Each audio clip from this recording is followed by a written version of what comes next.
Okay, greetings, brothers and sisters. So today's still Saturday, March 22nd. I just put up the video, or just completed the video entitled, "It's Fun to Watch These Liberal Ghouls Implode as Trump Destroys the World," which is going to be a theme to many of my videos going forward in this, the year of chaos, right? And as soon as I was done, there was a guy on there slamming the Democratic Party on CNN, and he was talking about testicular fortitude, which I'm going to cover and show you, and I have a whole bunch of things to say about that. This is going to be the first video clip I show you.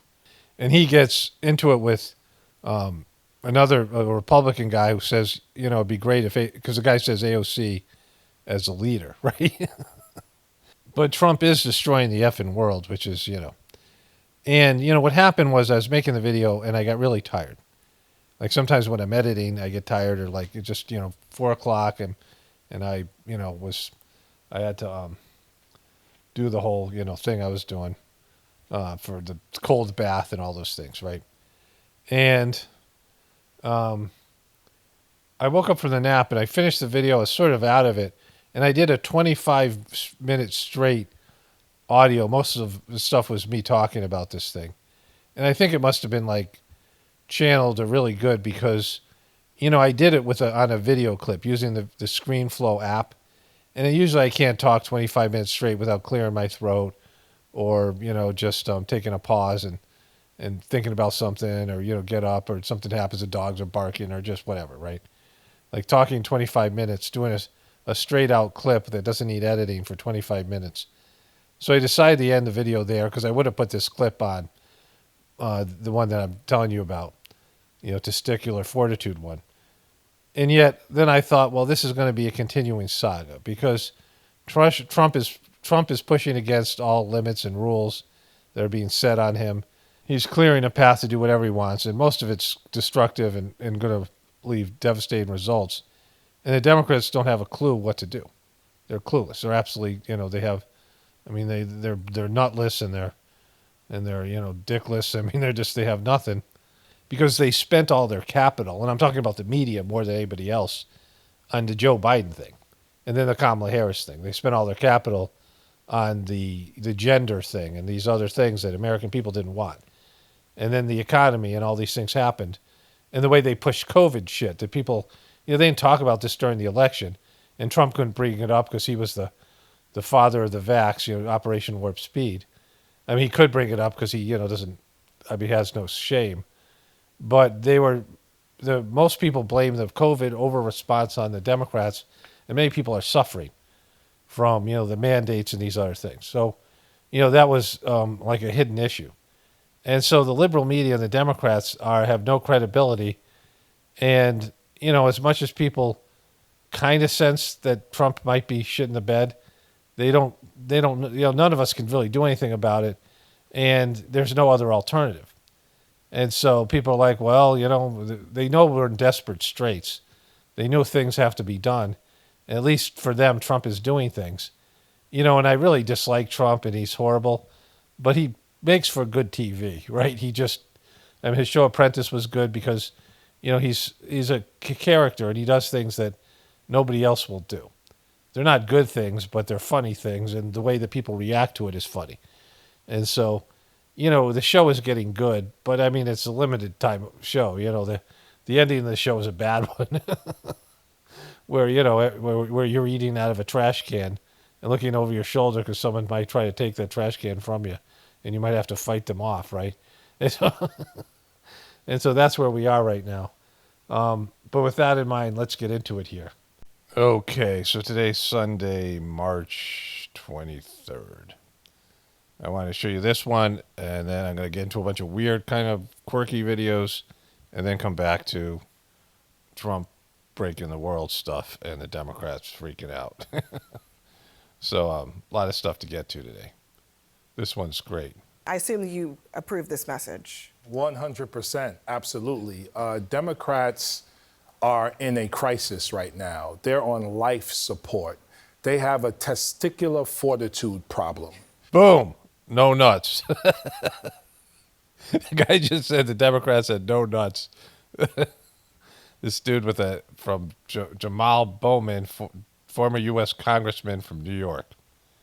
Ocasio-Cortez tells Dems to fight harder and be brawlers. AOC says they should be brawlers, right? Which she's not a brawler. Which is hilarious. But this thing goes south quickly. Absolutely. Democrats are in a crisis right now. They're on life support. They have a testicular fortitude problem. They're not fighting nearly as hard. Boom. She's loving that shit. As they need to fight for the American people, as was seen last week during this CR vote in the Senate. It's a problem. And for me, it's not about the parties, because Chuck Schumer, he's calling Chuck Schumer's got a testicular problem. I'm sure he does. I'm sure he's got some kind of issues there. The parties are going to kind of do their thing. It's about the people rising up and holding the parties accountable. Democrats have fighters. Jasmine Crockett, AOC, Ayanna Pressley, the whole squad. They got the squad. Kassar, Pramila Jayapal, and governors and mayors across the country are fighters. But we need some of the OGs in the party to elevate, uplift the younger people or do they and need take a to, step do back. they need to step aside? Or step aside, because we need to hear new, fresh, bold voices. That's what the American people want. And if the party doesn't do that, the party is about to be finished. I hope that AOC, Pramila Jayapal, Greg Cesar, I hope they're the new face of the Democratic Party because this is a Republican. Republicans will be winning elections What? all over the country if that is the face of the Are you Democratic crazy? Party. Are you? I mean, y'all Listen, a district like mine that Joe Biden won by 10 points, okay, 10 points. Kamala Harris won by half a point. Okay, I won by 6.5 points, 24,000 votes in a district that has 85,000 more Democrats than Republicans. Why? And you're right. Because the Yeah, Democrats. but you ran against a cornball candidate. You had He was your friend. He was not my He friend. was your friend You long had ago. someone running boy. against you who Right. was not a strong candidate. And we still that have, we agree on, We but- still have consultants and big money controlling the But you're Democratic missing- Party, you're missing- you're compromising. So this is just fucking wonderful. They're falling apart, the Democrats and the Republicans to whatever extent. They don't really have... See, like, the American Constitution and whatever America was supposed to be, and what America was, there was some, I don't know, congeniality, some mutual respect between the parties, right? Like they behind closed doors, they were always palling around. They were more about each other than they were about us, and they lied to all of us, the masses, right? They lied to the people, and they pretended to be at war with each other, the Democrats and the Republicans, but they were, they didn't really buy into the bullshit. Like they didn't buy into the fake rhetoric. It's like all the stuff they do before fights. MMA and boxing matches and sports where they pump up the vitriol. Sometimes you have teams that don't like each other. You have legitimate rivalries. But oftentimes it's just, it's posturing, right? And, the Democrats and Republicans used to be like that. They work together to, loot some reasonable amounts of money and power from the American people. But there was some level of respect for the different branches of government and the whole thing. And Trump comes in with no respect for anything or anybody. And of course, they were already pushing for this. I mean, they pushed for this when they nominated Hillary Clinton, who was a very divisive candidate. And so there's a big difference between Barack Obama and Hillary Clinton. Obama, there were maybe some racial issues with certain Republican people, some prejudices, and the fact he was a Democrat. And they didn't love, him, whatever it was. They hated Hillary Clinton with the vitriol, like a whole, like it's just a deep hatred. And the Democrats soon hated Trump because he was Trump. And, there was a division in this country we hadn't seen. And Trump is buying into it. Like Trump is, whatever role he's playing, like he doesn't know he's supposed to play in a role. Like he gets into it. He gets into the whole thing. He's petty. He's probably the most petty person we've ever seen in politics. And he holds grudges. It's all about who likes him and who doesn't. It's just about, whoever tells Trump he's great and people who tell him he's not. That's how Trump puts in two categories of people in every aspect of his life: the Trump lovers and the Trump haters. And he has both. Like he has, the people who really love him and the people who really hate him. And so there's been no one like him, and there's never been a time like this, right? And the things that are there, there's always loopholes, especially when you're the president. And Trump has been given a green light by the people who run America, run the world or whatever, the people of the shadow government. They're just letting Trump do whatever Trump can do. And they don't have any answer, the Democrats. And this guy is saying AOC. Like he thinks AOC is going to be the answer, right? AOC, are you shitting me? Do you think she's the solution? Do you think she's a fighter, right? Like they don't have anything. Like it's what we realized in the truth community some years ago, some of us, that there's no opposition to what they're doing. Americans are never going to rise up. They're not really concerned about the mob until it's too late, like the system's collapsed. And then it's going to be like everybody realizing, there's a point where you realize, oh, I'm fucked. We're fucked. You have no options. You have no leverage. They can do whatever they want to you. Like you're just fucked. Americans don't have that. Other people in every country have that. It's run by gang lords, and there's not enough resources to go around, and people know they're scared of the system, they're scared of the government, they're scared of whatever it is. Americans aren't scared of the stuff like that, right?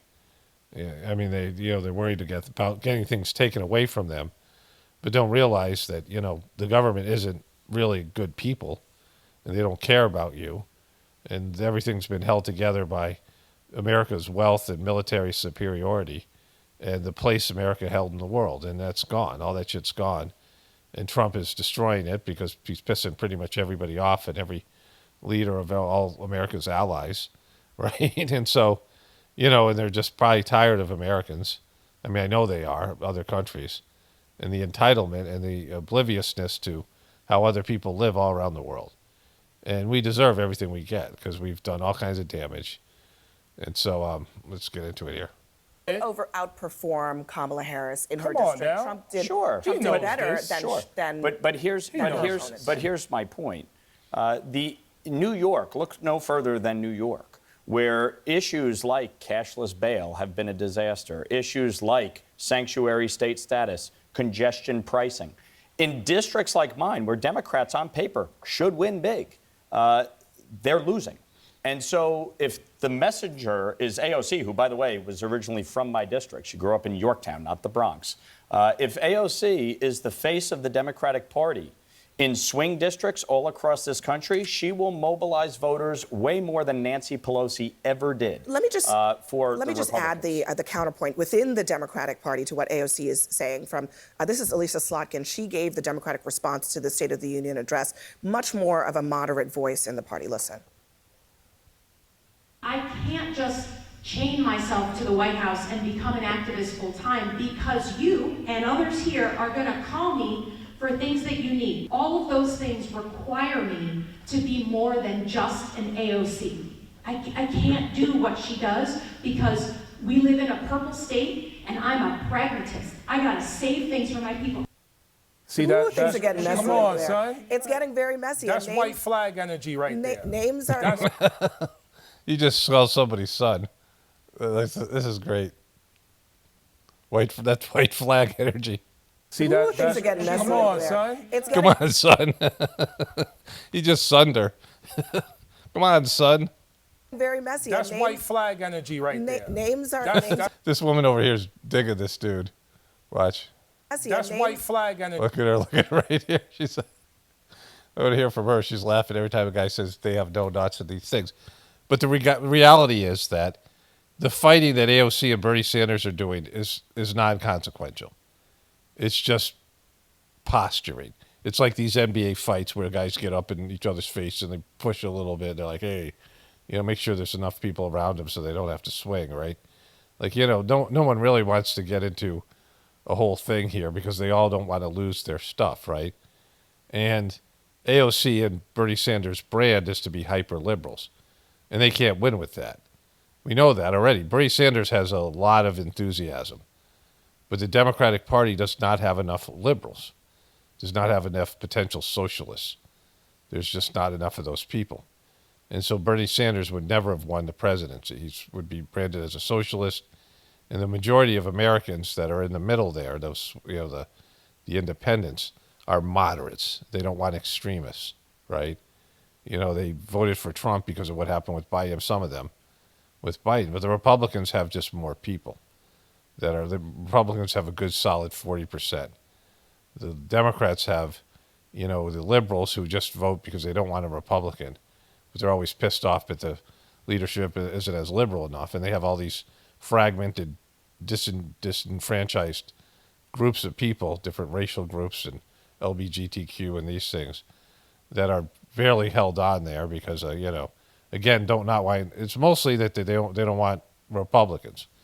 They don't really love the Democratic candidates.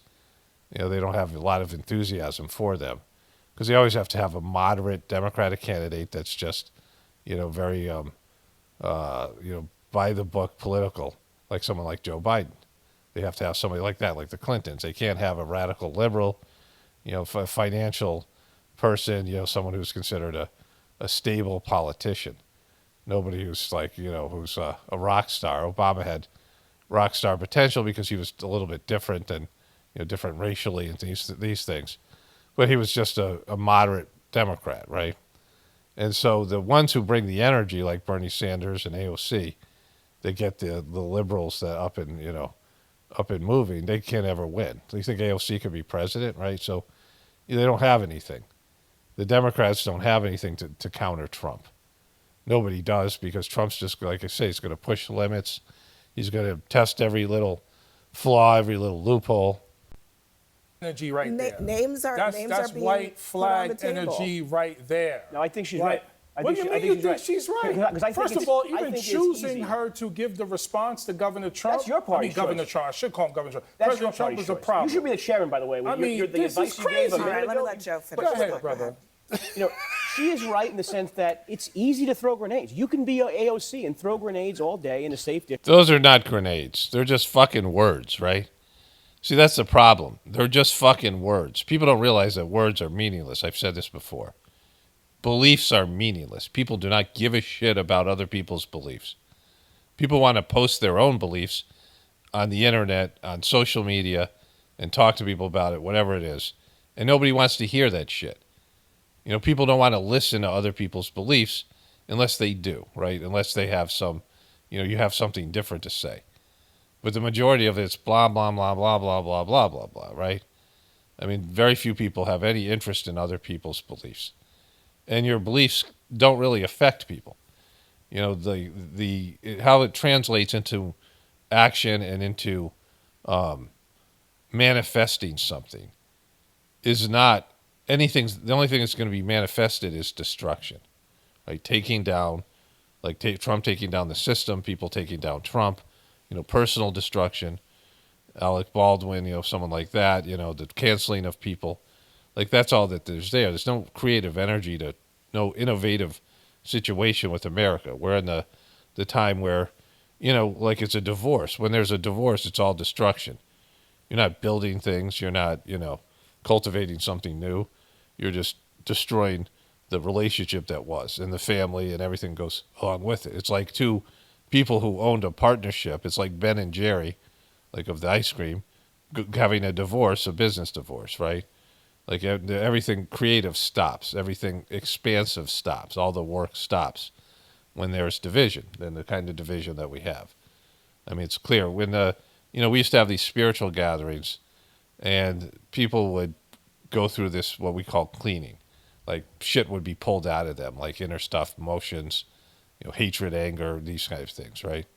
And it would just come up. You would just feel miserable, restless. And you'd be like, when you feel that way, you're not. I mean, you just feel like shit. And then there's, the living conditions wouldn't be great. You'd be sleeping in tents, things like that. You might be sick, and you go through these things. At the end of it, you'd feel great, but at the beginning it sucked. It was just harsh.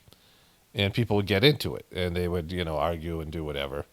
And the third master of the system says when there's division, when there's arguing, all the work stops, all the positive work. I mean, the cleaning is work, in the terms of the spiritual system, but cleaning isn't anything in the politics. Like there's no transmission, there's no connection to God at the end of it. It's just more division. And when you get into these, things that you say things and you do things in relationships that you can't take back, and the thing gets destroyed, right? Because, there's things that just cross the line. And so, they're seeing this. It's kind of wonderful. Like it's wonderful in the sense that it's truth. It's the way things always were. It's just that there's this animosity amongst Americans. There's a civil war. There's civil war right now. But they don't know how to fight it because, like, Trump is just, again, he's pushing every limit that's set on him as a president, as a, personal limit. And he's feeling like indestructible. And they don't have a way to stop him, at least not now. The only way to stop him is let him destroy, whatever it is to take down the economy, to, start, whatever Trump is going to do, right? It's going to have negative effects on Americans. And then when people realize inflation's much worse now under Joe Biden, prices go up and these things, then they'll be like, all right, we're tired of this stuff, like the American people. And then they'll put in where he has to deal with Congress and the Senate, but he might not even listen to them. Like he might just go full dictator. And then there's a constitutional crisis. He is the commander in chief and he has the backing of the military. And he feels like he feels like he pussied out when he lost the first election. Like he thinks he got rolled, and now he has a stronger support team in there of actual appointees that are Trumpers that don't seem to ever question him. If they do, they'll be gone. And so we'll see what happens, right? Like we'll see how this plays out. But right now, the Democrats don't really have anything. Just like in the truth community, we don't have leverage. They don't have any leverage, because they fucked it with Joe Biden and then with Kamala Harris. Their party's a mess. And the people they're calling fighters are like AOC and Bernie Sanders that at best could get a third of the population. I mean, they can get, in liberal states they could win, but not in swing states. And so they have nothing right now. They're like fucking limp dick, this guy, like I said, testicular fortitude. District not have to account for anything. There's a huge delta between the hype of AOC and the accomplishments of AOC. And frankly, if you look at that tour she was just on with Bernie Sanders, right? It was called the Fighting Oligarchy Tour, right? They essentially traveled the country and spoke to an echo chamber of people who already agree with them. How is she and Bernie Sanders, with their message, going to attract people in swing districts by the Fighting Oligarchy Tour? What he said there is this, what was that thing that they called it? The oligarchy tour, which I showed you. Yeah, that's what everyone does. They do an echo chamber. Everyone has a small audience. Like there's so many fragmented audiences now. Like in the truth community, like I don't consider any person who didn't at least question the bullshit Trump assassination a truther. Unless they come around and say, yeah, I fucked that thing up. And again, it's not me. I'm not a barometer. I'm not like, that's how I think about people. I mean, I don't listen to other truthers. But if you are pretending to be a truther, or, and whatever that is, like, I mean, it's just a term we use. A truther is somebody who doesn't accept the official story and is looking for the truth, looking for the actual truth, not looking for a secondary, I call them like secondary indoctrination, where you come in and there's like a secondary truth. It's not the truth, right? Whatever it is. But, it's people who are, well, Trump's okay. I have to vote for somebody. Like what? You're not a truther if you vote for Trump. I mean, you can vote for anybody, but then you're not being realistic. Like you're just, it's wishful thinking. It's the same kind of, when people run back to the doctor, they dabble with alternative medicine, but then they get sick or they get something severe and they run back to the medical community. People always run back to the mommy or daddy or whatever it is, right? They pretend that they're, anti this or anti that, whatever. They're an alternative people. And sometimes you have to use allopathic medicine. You have no choice. I'm not saying like that, whatever. Like it's just because we live in a toxic system. Or maybe you don't. I don't know. Like each person has to figure that out for themselves. But, I'm talking about, let's say with COVID, like how many people who were truthers went and got the bloop, right? Deep down they were like, don't believe that they still buy the official story. And so, people running back to Trump because like, well, he's said a few truther things and whatever, whatever reason that they had for that. And in reality, he didn't have anything. Like he's not a truther. He's worse than Joe Biden. He's going to be, his overall effect is going to be much worse. And so, there's this element, but there's no great people. There's no greatness out there. Trump makes himself sound great, but he's not great. He's not a fucking leader. He's not a good person. He's not a saint. He's not efficient. He's not capable. He's good at selling himself. He's really good at selling himself to desperate people, right? And people, low energy people. And so, especially with the desperation that's here, people who are, thinking that America can be saved. But where are all the great people? Where are all the indigo children? Where are all the saintly kids? I mean, they might be there, but you don't know they're there, right? Like, look at the next generation. You think if we don't fuck this thing now, the next generation's going to not fuck it up? Look at these kids growing up depressed and all fucked up, right? Each generation gets worse than the last. And the world doesn't want it. The world doesn't want an American empire anymore. The powers that be don't want an American empire. It's said, right? You're gonna own nothing in 5 years, and you're gonna like it. Like what's going to happen in that period of time? And so, this is a destructive period. This is a time where America collapses and the world is, collapsing, and things are you get a less of deal, and there's less people. There's going to be more deaths than births. You're going to see that where there's, so many more deaths than births, where the population is going to be reduced. We go down to 4 billion and 2 billion and 1 billion, right? 7 out of 8 people are going to die or whatever. There's going to be less people being born, whatever the reason for it. There's going to be, 1 billion people or less, right? They're looking at is I'm actually scared of AOC. I welcome her to There my are business. Democrats I'm scared of. There are Democrats maybe I'm what scared they're of, not looking her. at, Joe, is what the Republicans did, which is all of the guys who stood around screaming in Congress and not passing any legislation. Those folks are in power now. They won at the end of the day. I think that this is where I will actually agree with you. I do think that there is a difference between Bernie Sanders and AOC going and talking to our base, and a difference between the senator who was just elected, has to show results for her state, has to, in a swing state, a battleground state, and she has to deliver something, versus AOC and Bernie are just, they're talking about the base. I will say, I was at the DNC in 2017 after almost this exact same situation. Bernie Sanders asked Chuck Schumer, let me go out and talk to our base. This is exactly what he did in 2016. This is 2017. This is deja vu. You know what happened when Nancy Pelosi? Everybody was asking for her to resign. You know what she did? She embraced the new generation of the Democratic Party, lifted them up, and said, you know what? I'm going to step aside after the midterm elections, and I'm going to lift everybody else up. And that's why she worked to block AOC from becoming We've a done this ranking member of before. it. We've done this before. They've done this before. She's making it sound like the Democrats have a plan here. That also happened. The tens of millions of people who are staying home, they're staying home because we're not elevating new voices in the Democratic No, Party. you're not. Your Those chairs people are your are ranking members, mobilized. Maxine I Waters think on to financial Congressman Lawler's services. point, this is not just Boom. This is great. It's great to watch. But, the reality of what we have is there's no heroes. There's no great people out there. There's no solution. There's no American future. There's no innovation. There's no anything, right? There's a disconnect there's a breakdown in the family. There's an immorality.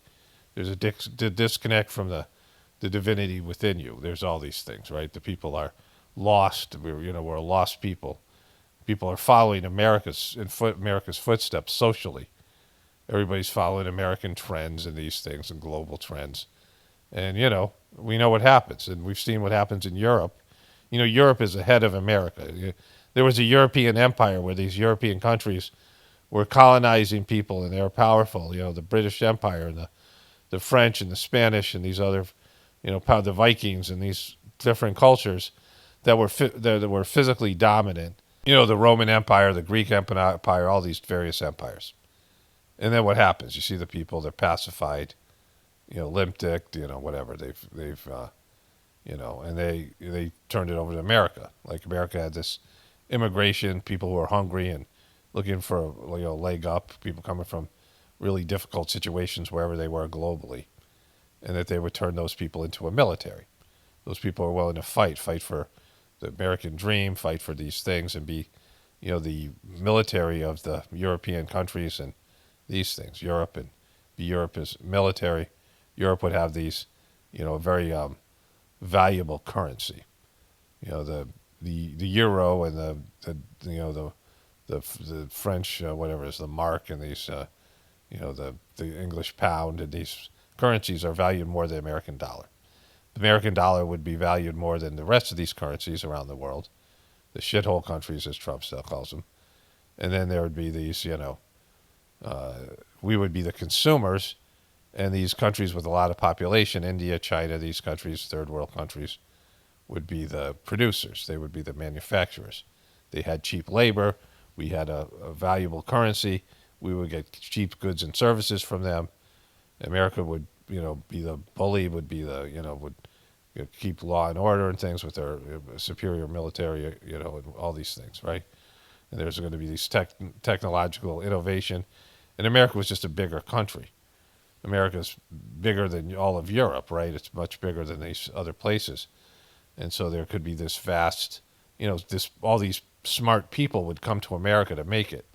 You know, all the smart people in India and China would move to America, and these, you know, some people with scientific minds and, you know, the best, there'd be this brain drain, and you'd have the best and brightest coming to America because there was this, you know, chance for opulence, you know, chance for wealth. They would get financially rewarded. They were the smartest people in their country.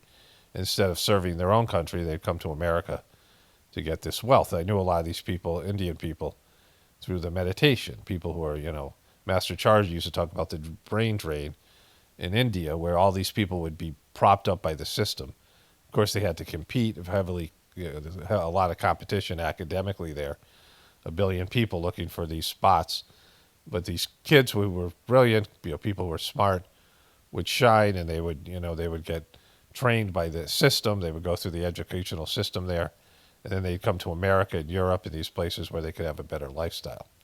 They could, you know, they would be more valuable because they would be paid in the higher currencies, and then they go back to India and send money back to India, and they would be wealthy, be beyond imagination, because the dollar translates really well. I know a number of these people that did this, that went to India, made a lot of money, retired at age 50 in India.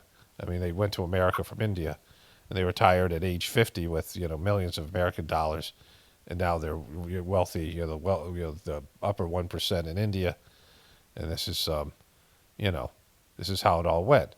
But it wasn't going to last forever, right? America now, we're complacent, we're entitled, you know, with the pussification of America, where everyone's, you know, this generation of young kids are weak, they don't play sports, they're all, you know, they're addicted to the internet, video games and things, and they've been, you know, they're just not there. They don't have anything there. They don't know about the American dream. They don't have any kind of upbringing. They're not hungry. They're not willing to do even shitty little jobs that we all did as high schoolers and things, because that's what happens. It's happened in Europe. It happens all over the world. You know, this is the complacency that sets in with so-called success. And so this is where we're at as a country, right? And nobody has any answers because there is no answer, right? There's no solution to the problems we have. So there's not going to be somebody who comes in and says, hey, I got a plan. Like, there's just everybody thinking they have a solution. Well, let's try this. Let's try that, right? And the Democratic Party and the media have no solution for Trump because there's just no fight. People don't recognize what Trump's doing. They're too stupid.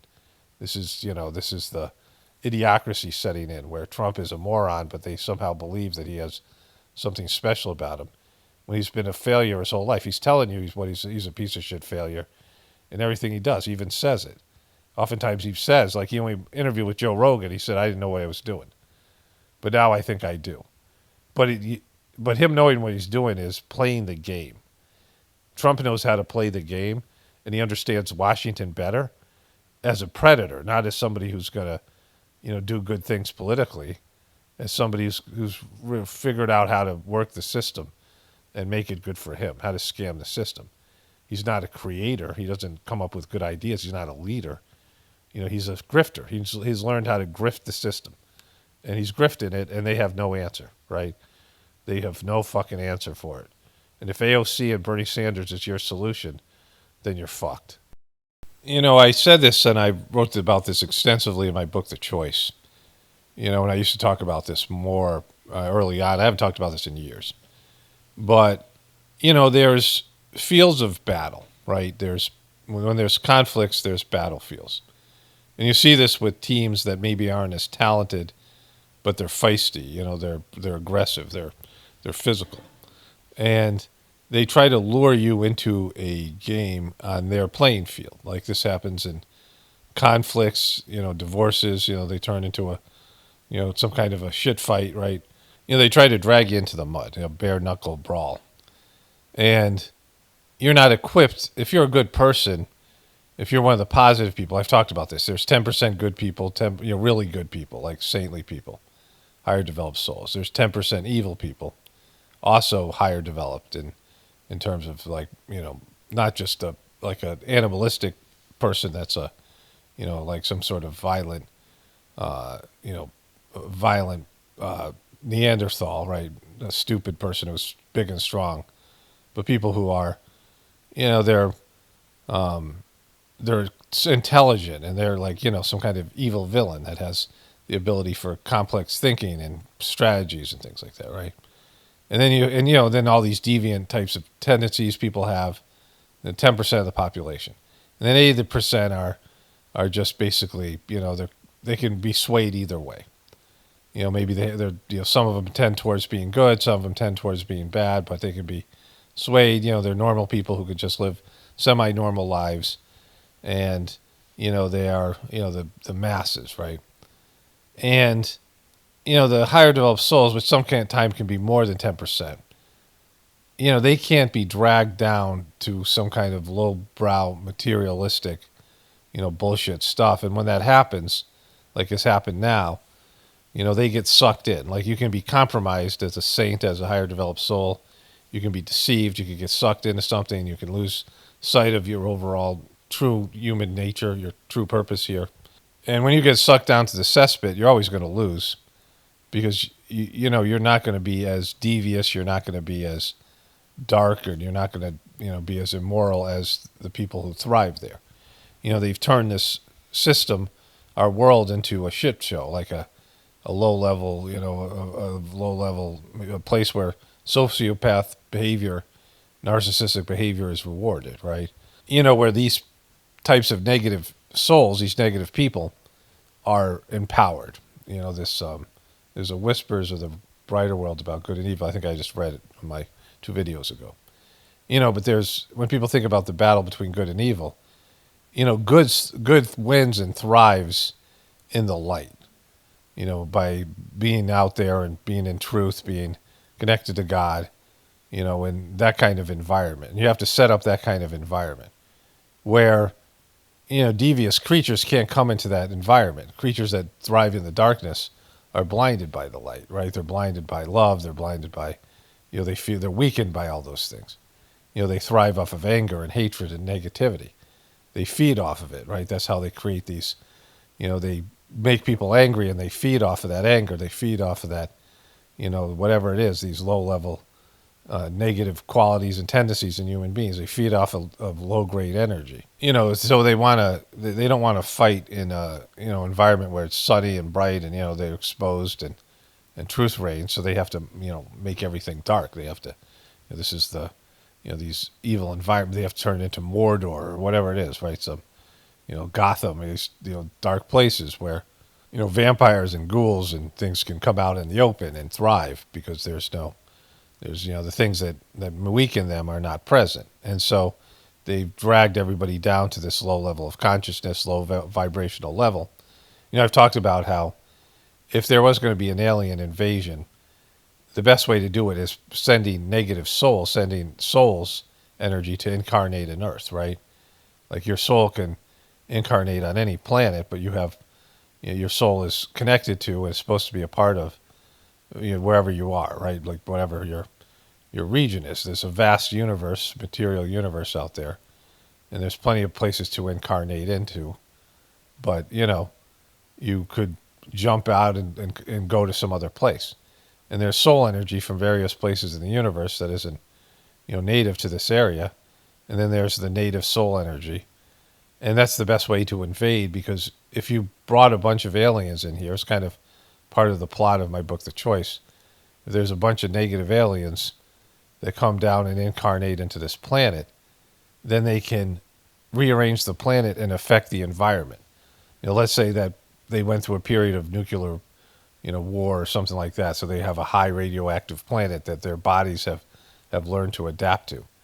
Well, they'd have to send souls here, because souls can travel across space and time, whereas mobilizing an army across the universe and invading, it takes a lot of, whatever it is. And then you come down and the environment isn't suitable. You can't breathe the air. You can't, you're not made for this particular planet, right?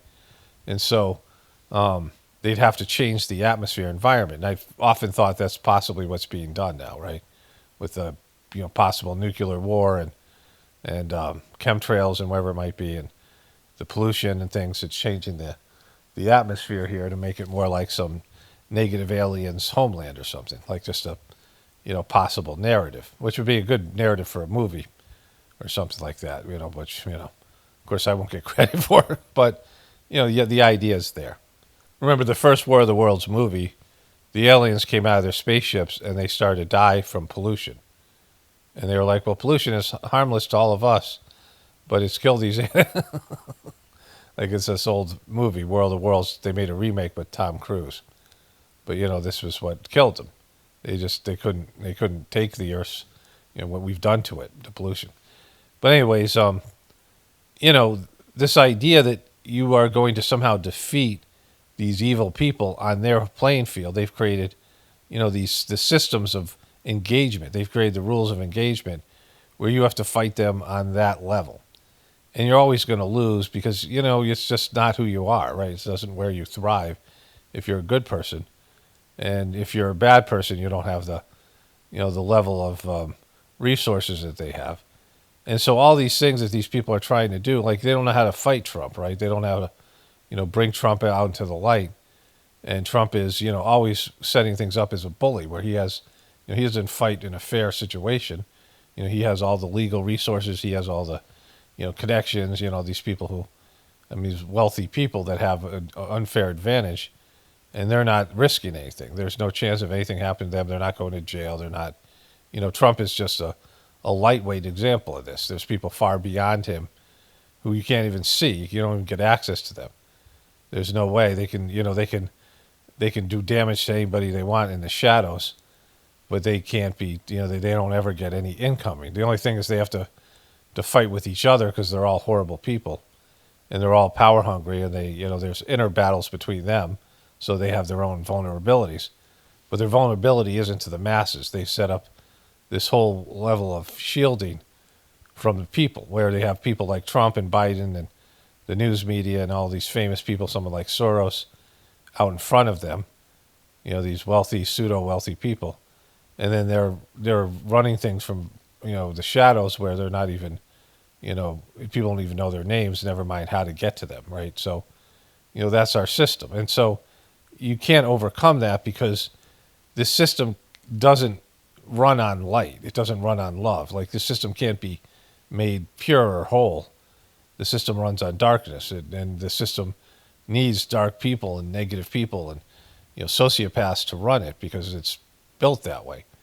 And so good people don't do well in politics or being put in these powerful positions because you either have to go to the dark side, you have to become a zombie or a vampire or a ghoul or a werewolf or whatever these.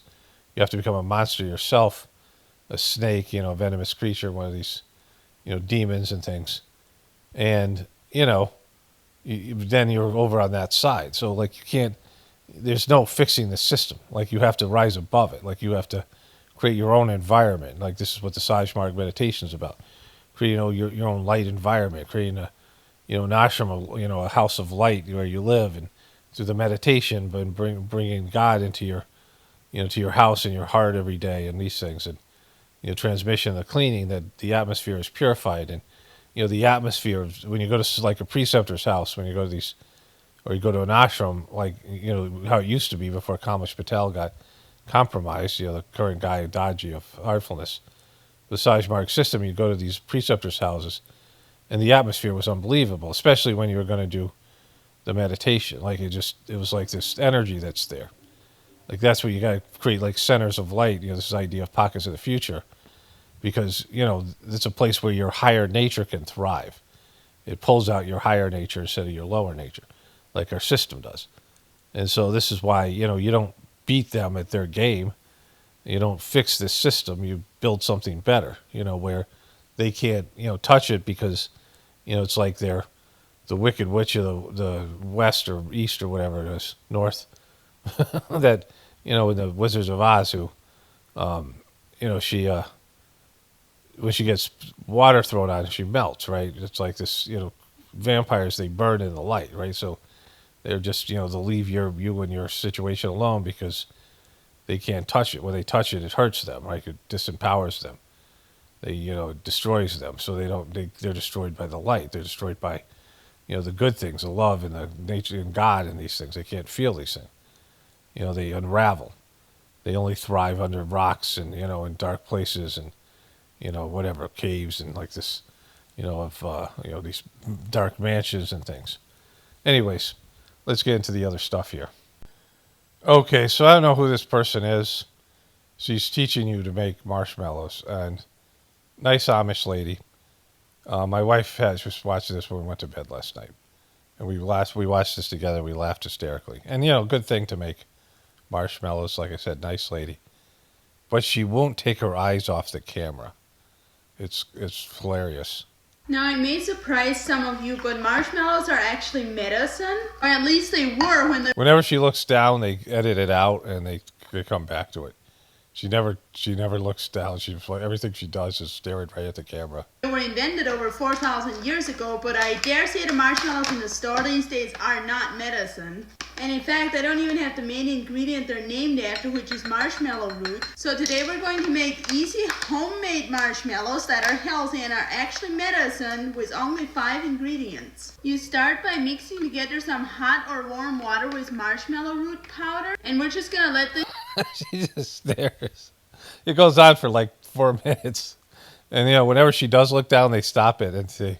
set for at least 5 minutes so it can infuse the water, and you can also let it sit overnight. Just make sure you put it in the fridge so it can stay cold. Now once your water has been sitting for long enough, we're going to take a cheesecloth or a strainer or both even, and we're going to strain that water into another container. Now, she loves to make eye contact. once you have it strained, we're going to put half of it back out into a measuring cup, and we're going to take the other half and we're going to add a bunch of honey to that. And you could also use maple syrup for this if you don't like the taste of honey. After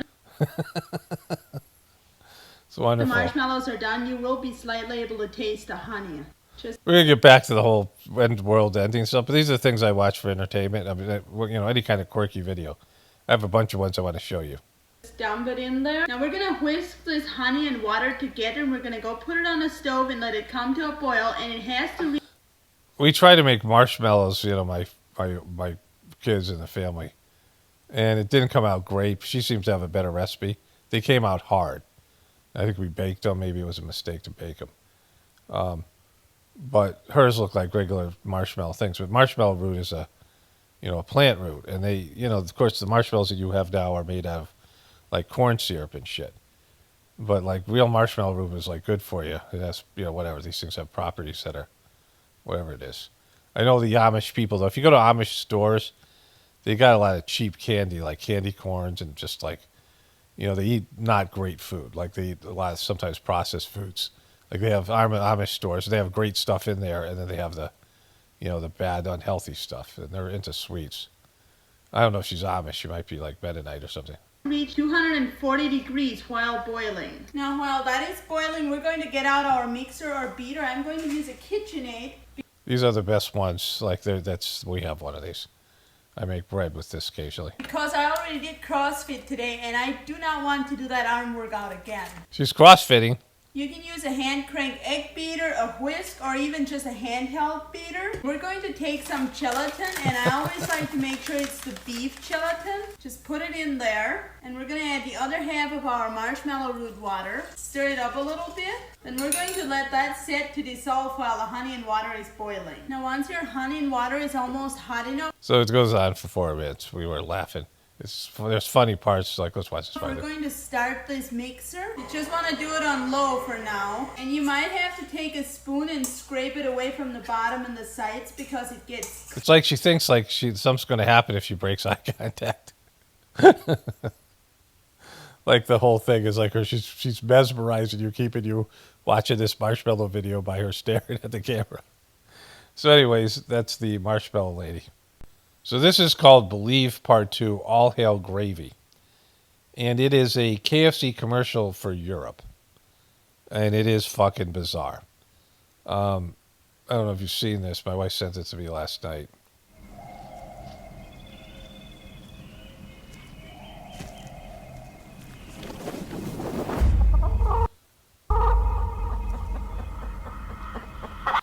Okay, so, you know, how is this selling you to eat chicken, right? They have this evil chicken sitting out in the middle of the woods. It's like a horror movie. And it stares at you.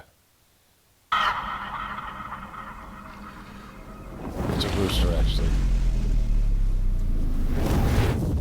And then there's like this what the fuck moment here.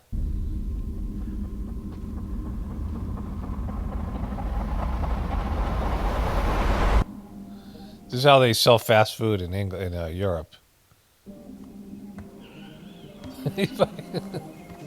Remember, they're going to try and sell you some original recipe.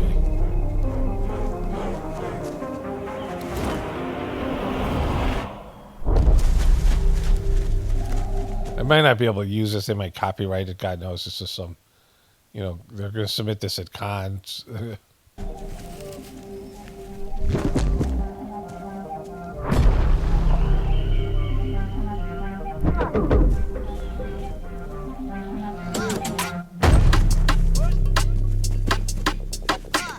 They do some kind of cultish dance here.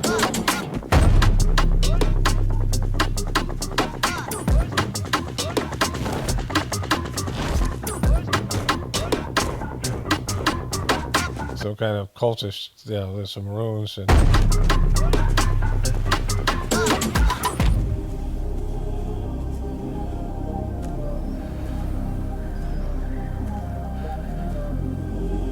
So then they have this lake of something.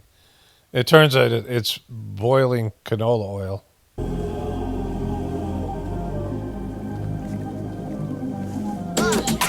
So she's going to take this guy out there.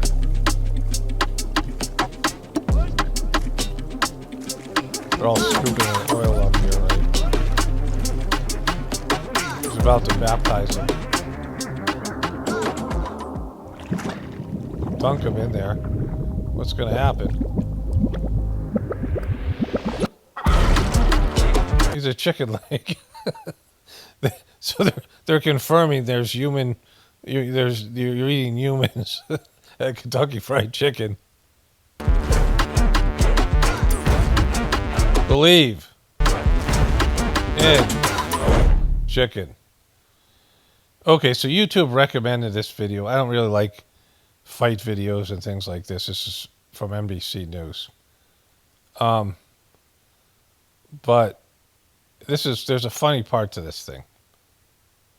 Surveillance video captured the incredible moment a Tampa woman fought off an attacker at her apartment complex's gym. I said, if I keep going, if I keep pushing, I keep fighting, he's going to stop. He's going to let go, and he finally did. 24-year-old Nishali Alma, a personal trainer, told Hillsborough County Sheriff's deputies she was exercising alone around 10 p.m. on January 22nd when she saw a man she'd previously seen at the gym trying to get in. Whenever he was at the door, I buzzed him in and he came inside. My thought process was, like you said, like it was just another dude coming in to work out. But after 25-year-old Xavier Thomas Jones entered, this happened Okay, so he looks a little bit homeless and definitely a little bit crazy. instead. Next thing you know, I get up from doing my workout and I grab my phone and he just approaches me. And not a single word was exchanged. As soon as he was approaching me, I pushed him. I said, bro, what the F are you doing? I said, get away from me. And he kept trying to come towards me and kept reapproaching me. Video shows Thomas Jones chasing her around the gym before grabbing Alma and pinning her down. In my mind, I knew I was stronger than him and I knew I could fight back. The seasoned weightlifter seen here holding her attacker in a chokehold while trying to call 911. So this would-be assaulter, again, he's a little bit crazy and homeless. Like, how bad you have to be owned when a girl twice your size is holding you in a chokehold and then dialing 911 at the same time? I mean, I'm not, this is a horrible thing. I mean, she doesn't need to be traumatized. It sucks for her, and she shouldn't have to go through this. But this guy's completely owned by her. Like, she's much smaller than him. Stronger than him. He had like, in terms of, he's on top here. He's I knew I was weighs stronger more. than him. And she gets him down. She reverses everything, gets him in a headlock, and then starts dialing 911. Like, she's completely controlling him. Like, he has nothing.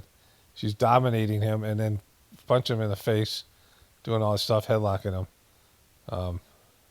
Lockton at New York City's Krav Maga Institute says Alma's quick thinking under pressure was key. She fought back, and most Krav Maga. She didn't freeze. She didn't fall into that trap. Alma immediately ran outside, escaping to a nearby apartment. Now she's sharing her story and encouraging other women with similar experiences to do the same. No other person should go through this. No other person should have to feel like this. No other person should have to go through a situation like this. Experts say avoiding an incident like this starts with being aware of your surroundings and moving quickly if you're in danger. Getting in the way, creating obstacles, creating an opportunity, a space between you and your attacker. You maybe carry some mace or some shit, because you're going to be down there alone at 10 o'clock at night. It's just human. I mean, she let this guy in. Apparently, he was in there before the gym. But he maybe doesn't live in the apartment building or whatever it is, right? Going straight for vulnerable. So again, just the eyes, hitting him in the nose with a phone, striking him in the throat, because everybody, it's soft tissue there. It's soft tissue in your eyes as well, and it's going to hurt everybody no matter how strong you are. Authorities were able to track down Thomas Jones and arrested him the next day. He pled not guilty to charges of sexual battery, false imprisonment, and kidnapping, and will... Okay, you're on videotape, and it's on NBC News, bro. appear in court next month. An attorney for Thomas Jones did not respond to NBC's request. So how does he got an attorney?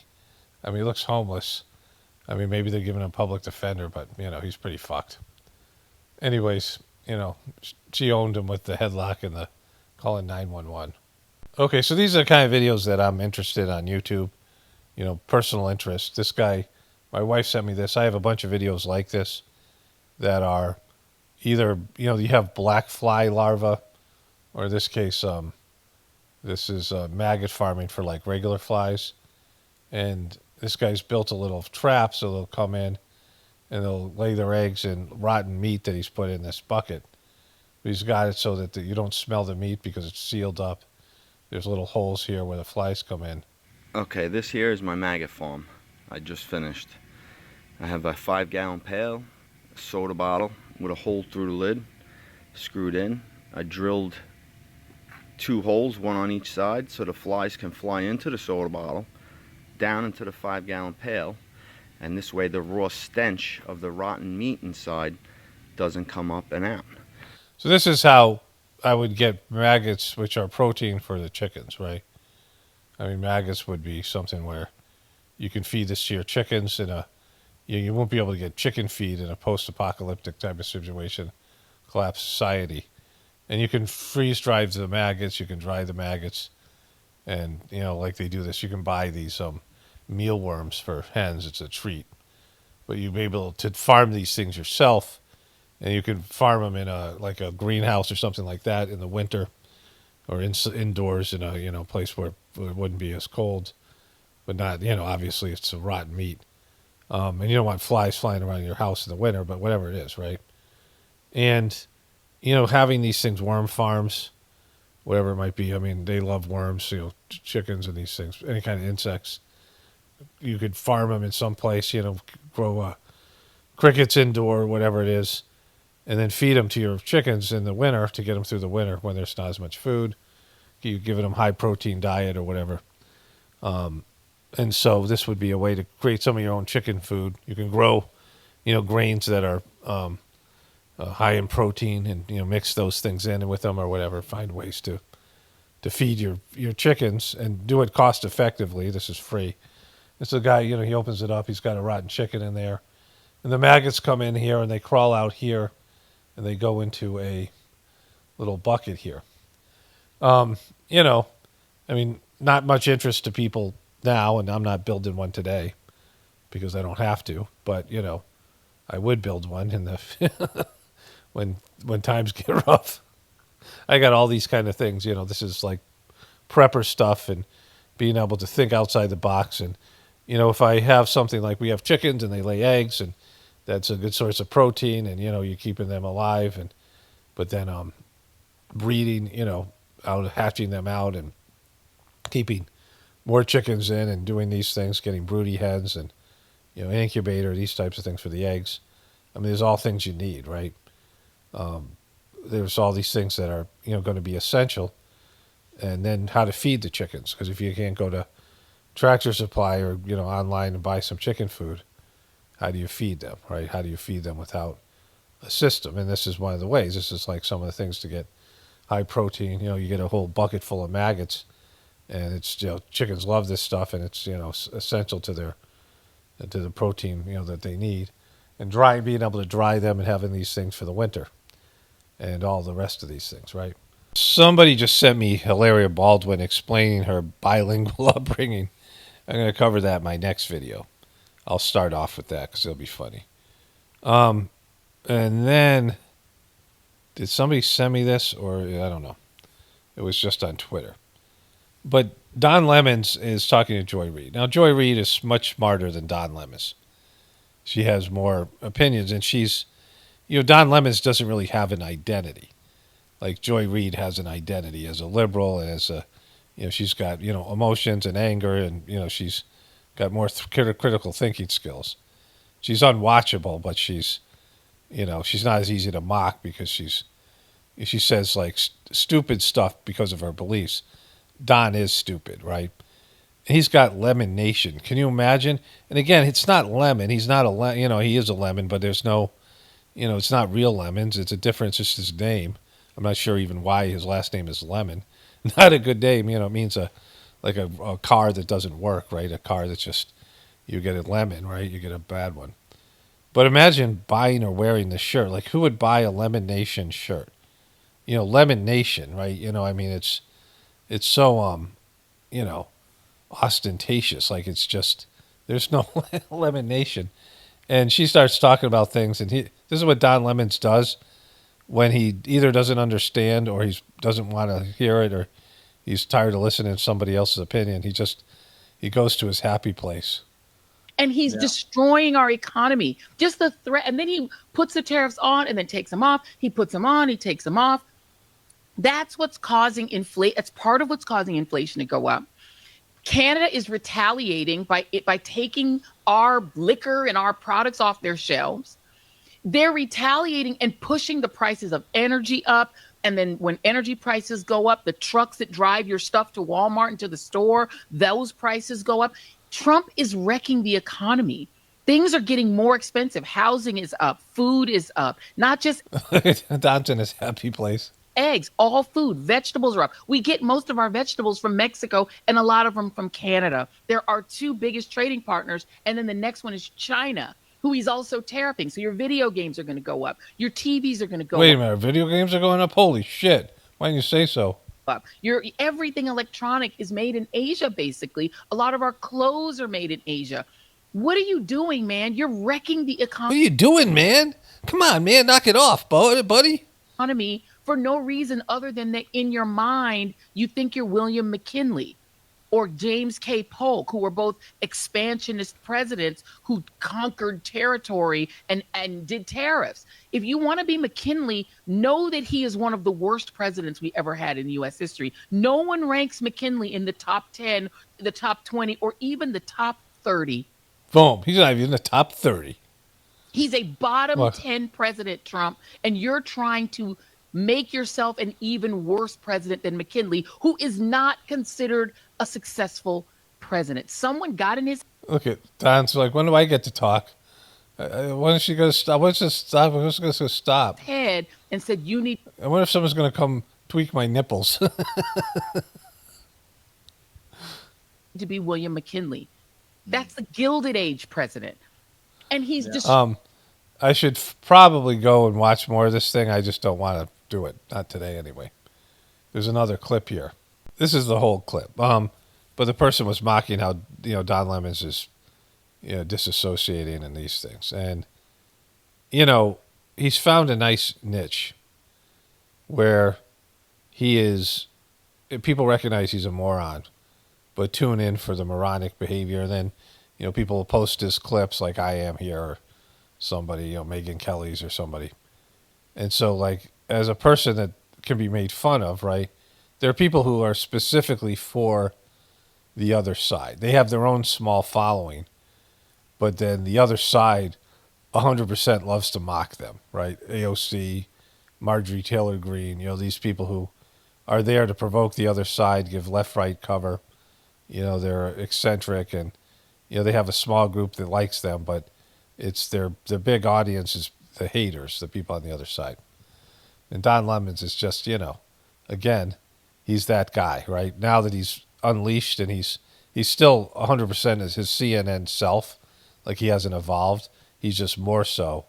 And he doesn't have a filter. He doesn't have somebody telling him, you can't say this, you can't say that, you can't do this. And so now he's so much easier to mock because he's more himself. I mean, they were actually helping him. Like they were, keeping him from going full moron, right? His producers at CNN. And now there's no one to do that. So he's gone full moron. And he's just, I bet 80% of his audience are people who don't like him and want to make fun of him or laugh at him or these things. Actually, nobody sent me that. That's straight up my Twitter feed. Like I leave my Twitter page open because I always have to open it up. Like I have to go and, type in Twitter, so I just leave it open. I don't usually scroll down it, but that was the number one recommended thing. Some guy I'm not subscribed to mocking Don Lemon, right? So, I watched a few things on Don Lemon on Twitter the other day. Somebody sent me some clips. But anyways, Abby Phillips is one of the more reasonable people on CNN. She has these panels, and I think it's, she's got a mild personality, so whatever they're doing with her show to make it pop is having, like you just saw a clip of her roundtable where she has these debates. Here's another one. Breaking news just in. President Trump has revoked the security clearances. Oh, wait, I have another one of her somewhere where there's a debate.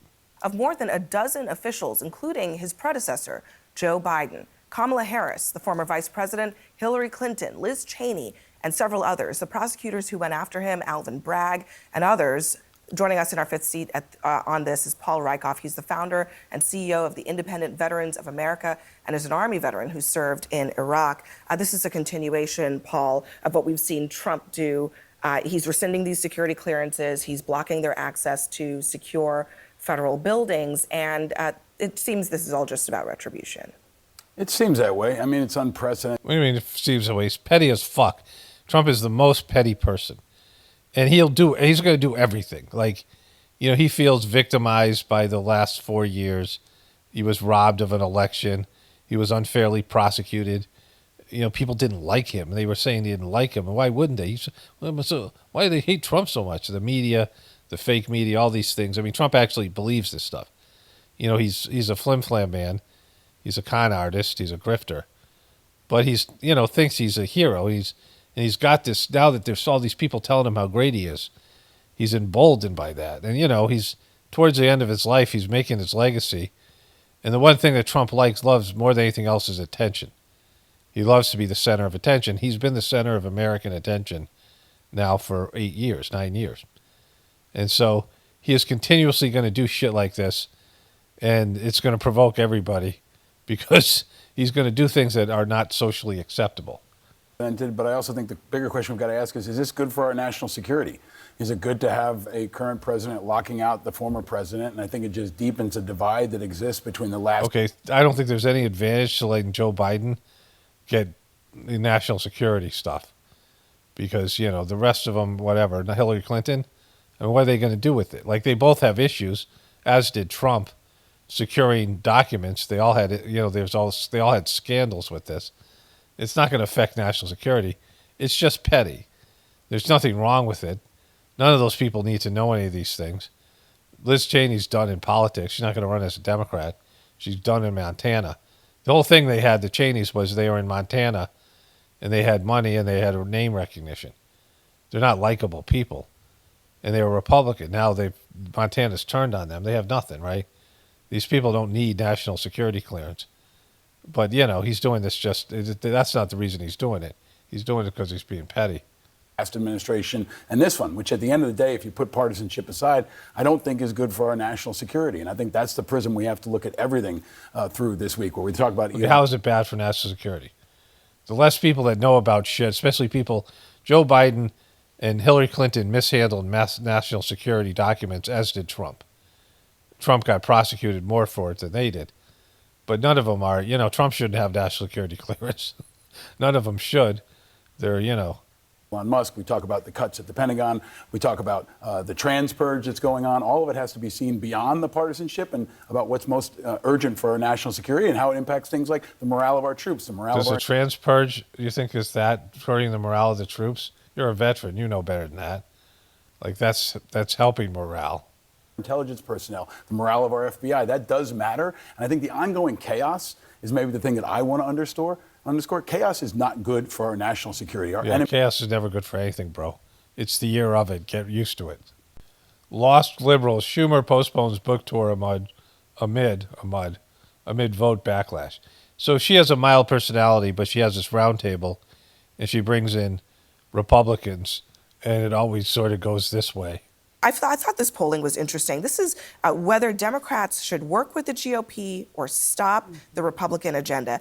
But what I want you to look at here is how this has changed. And back in 2017, 74% of Democrats said they should work with the GOP. Now, 57% say they should stop the Republican agenda. There has been a complete shift in the mindset of the Democratic Party. They want resistance. They want a Tea Party, 100%. And what you just said, we should listen to the people. You said, as a congressman, am I correct in saying that? You just said we should listen to the people.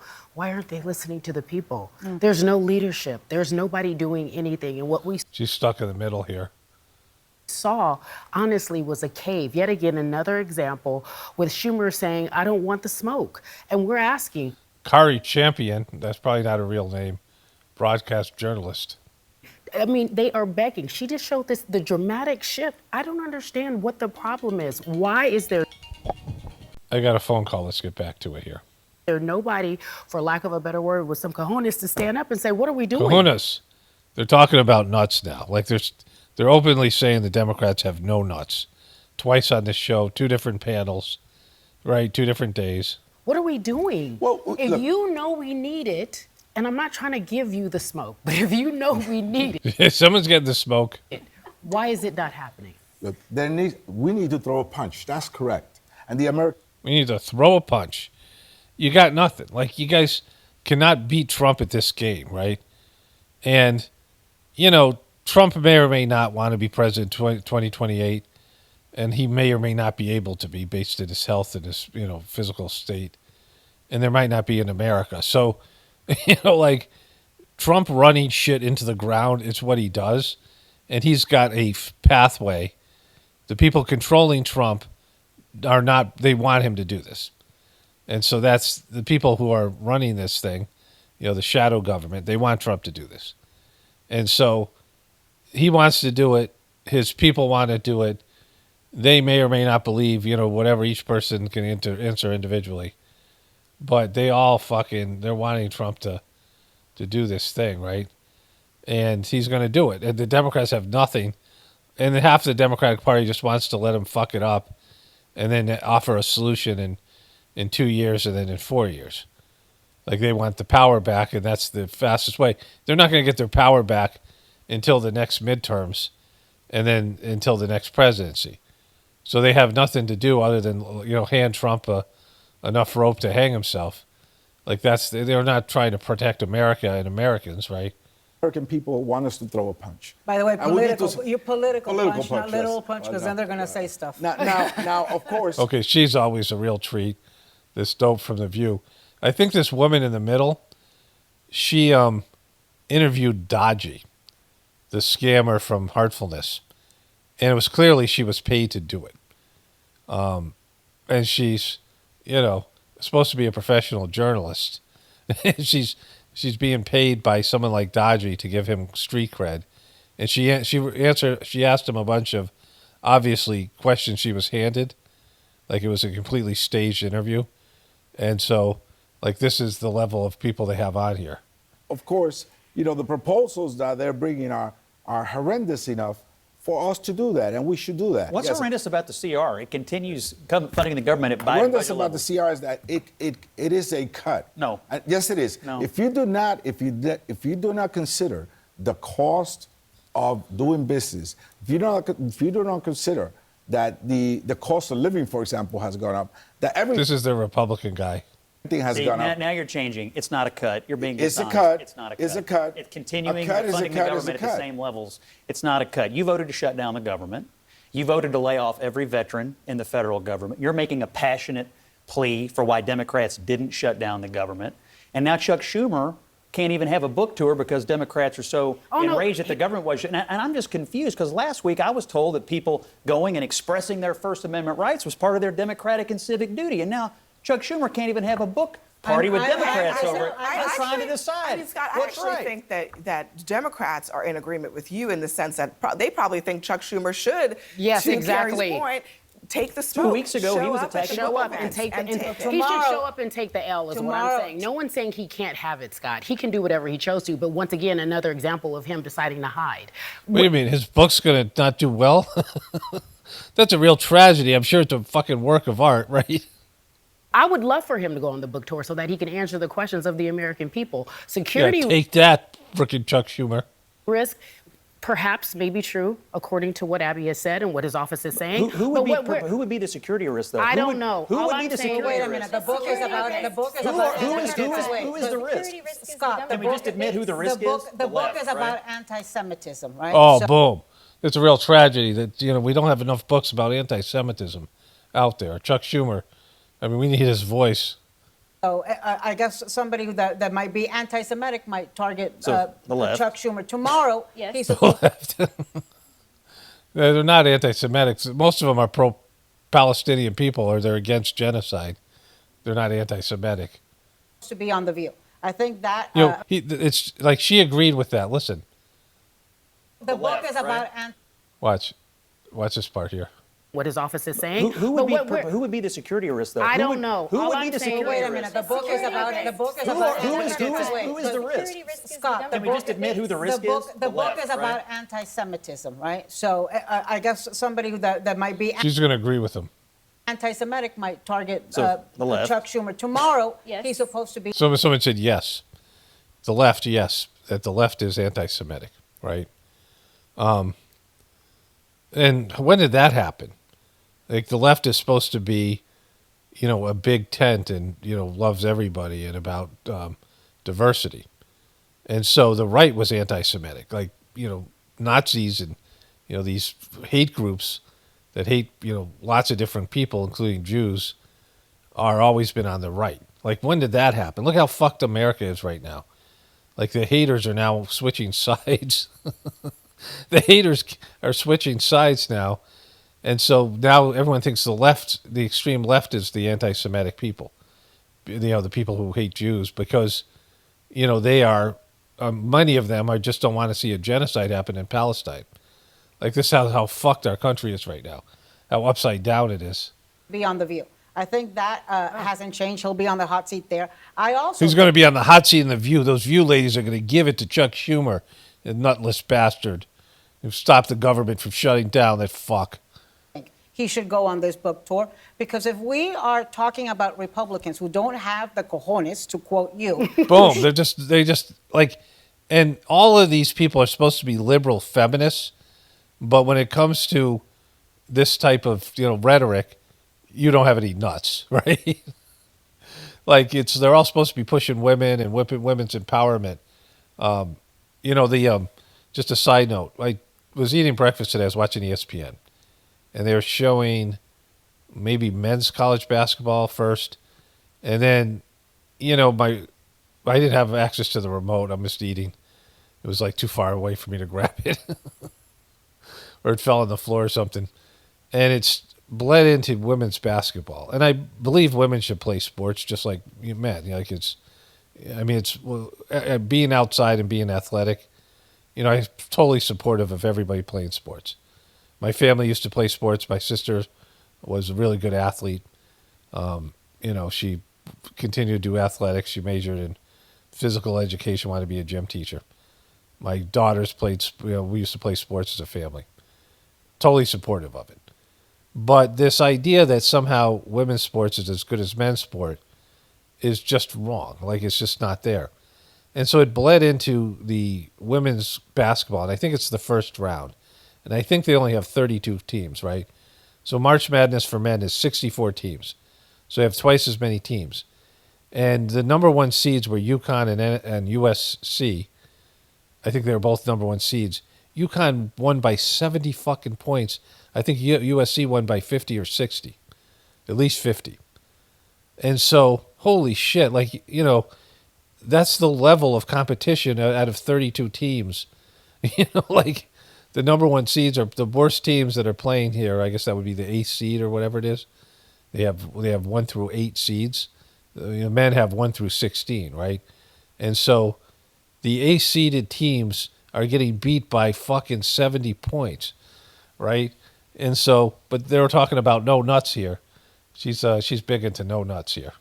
Show up to actually even do town halls, even though there were town halls of constituents all over the country this weekend. She's not having Scott. She's going to get it to Scott here because of the title. Don't try me, Scotty, Carrie Champion says. Begging the Republicans to show up and answer questions. They refuse to do so. But so I think Chuck Schumer should face the music, as harsh as it may be, should answer people, and should portray some leadership and confidence, which he has done in the past. And cojones. He needs the cojones. Okay, I think Chuck Schumer was the adult in the room. He did what the American people want. The American people want government. This is the girl. I'll show you the video. I'll show you a picture of it. Carrie Sheffield. She interviewed Dodgy, where she asked questions that they paid her some money to do this. I don't know how they picked her. An independent woman's voice, senior political analyst. They want people to get deals done. And the fact of the matter is people don't want to punch. The fact of the matter is people are actually excited. NBC News on Meet the Press, they reported their polling found the highest level of enthusiasm and the country going in the right direction since 2004, 20 years. So She's another Republican, I guess. President Trump is doing exactly what he campaigned on. That's why 76% of people said, according to CBS polling, agreed with his State of the Union speech, which included a lot of independents and a lot of Democrats who were watching that speech. Carrie. That is why. Carrie, my namesake, Carrie. Yes, my fellow Carrie. You do know what you're saying is incorrect. I don't care about the polling. Talk to the NBC. American. I don't care about the polling. NBC is saying I can talk to the people on the streets. Are you on the streets? Are you talking to people? Wait a minute. You think that the polling is biased towards Trump? I don't care about the polling. I'm talking to people on the streets, which is polling. There are people who are very upset by this, and there are people, growing number of people. It's just going to come down to grocery prices, right? I mean, people want something to be done, and the majority of people are ignorant of what Trump is doing and the effects of it. But they are going to wake up to, holy shit, when groceries are 10 times what they were, when they're much more expensive than they were under Biden, and real shit starts happening, World War III or whatever it is. Like when shit starts going down, it's going to be too late, and the people will be like, "Oh wow, this sucks." I don't know what the polling numbers are because, polling is no longer accurate and news is no longer accurate. There are some people they're trying to push that there's outrage, but there's some people who are more educated about this, and the left people who are really looking for information about how Trump sucks, and maybe there's some level of protest going on, not like they pretend it is. But, for most people, they're zombified. That's the reality. That's why Trump can get away with what he gets away with. This is why you were able to have a senile president in Joe Biden, because, it's people are they're just pacified. They're denutted. They have no cojones. In real life situations, who have everyday jobs, who are saying they're unhappy, you know very well. Are you saying CNN polling is wrong? No. What I'm saying is, don't do me. Don't try me today, Scotty. Don't do me. Don't try me today, Scotty. This was great. What I'm saying is, don't do me. Don't try me today, Scotty. What I'm saying to you is that you know, Are you saying our by polling and large, is wrong? no. What I'm saying to you is that He's such an asshole, this guy. by and large, people are not happy. He's just provoking the shit out of her. No, they're very happy. They're unhappy with Democrats. You're happy. They're happy with Trump. You're happy. Democrats aren't happy. We're not happy with Democrats and the way they're handling Let me try to sort this out real quick before we have. So her show is the old Crossfire show. It used to have Tucker Carlson and somebody else, and they used to argue and do these things. And it used to be not as good because now things are like so polarized. Don't try me today, Scotty. Like that was a great moment. Look at him; he's so happy. Have to go to What break. the hell is he? What's he got to put out? She's very calm, right? And she presides over these things on a regular basis. We need to watch more of them as this unfolds because the Democrats are pissed off at Democrats. They're imploding. They're divided, and they're freaked out about Trump, and they have no answer. They have no answer. They have no antidote to Trump, which is funny until it's not. Like it's funny until, nuclear bombs with missiles are hitting America, right, and the world. So this is this Carrie Sheffield, right? So she holds Dodgy's bullshit book up.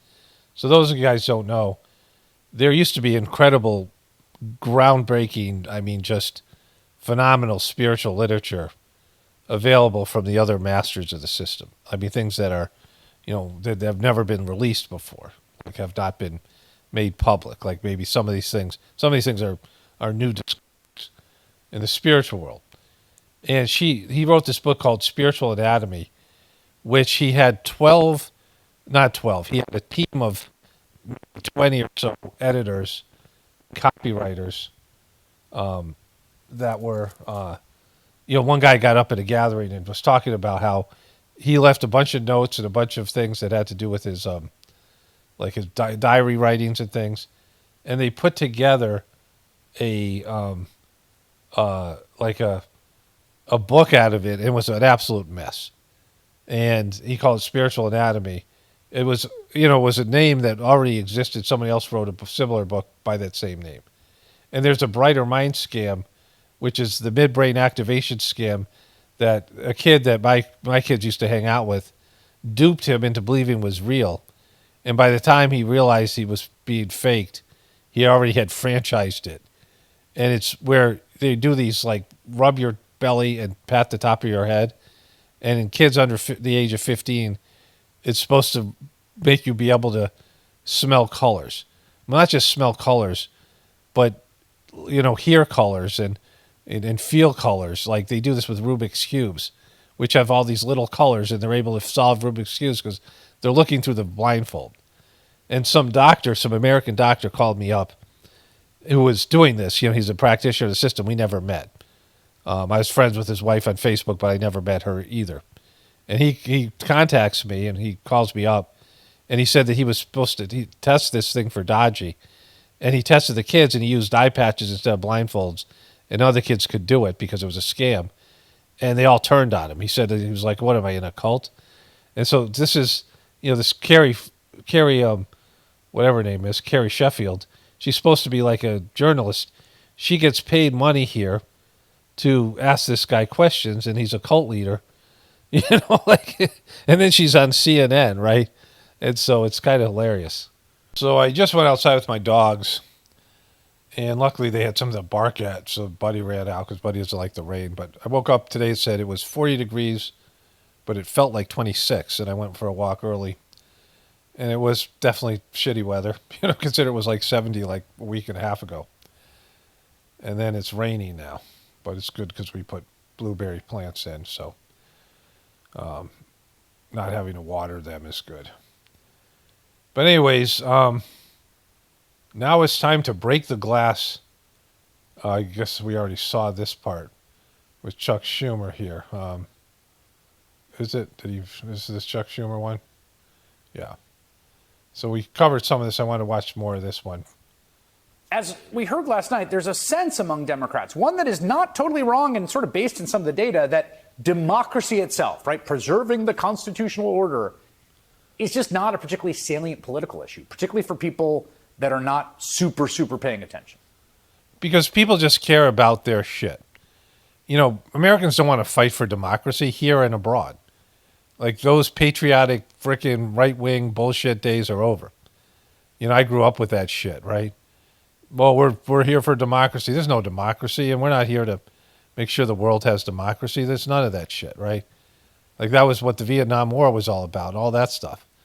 And people are, like, now so selfish, and, the internet make people so isolated, and they don't give a shit about America. These kids growing up have no patriotism. They don't even like their parents. They don't spend any time with their parents, and they don't even live in the real world, right? And so no one gives a shit about any of these things. They want to make sure that they get their life. All they care about is their lifestyle. All of that we all care about. That's our number one thing.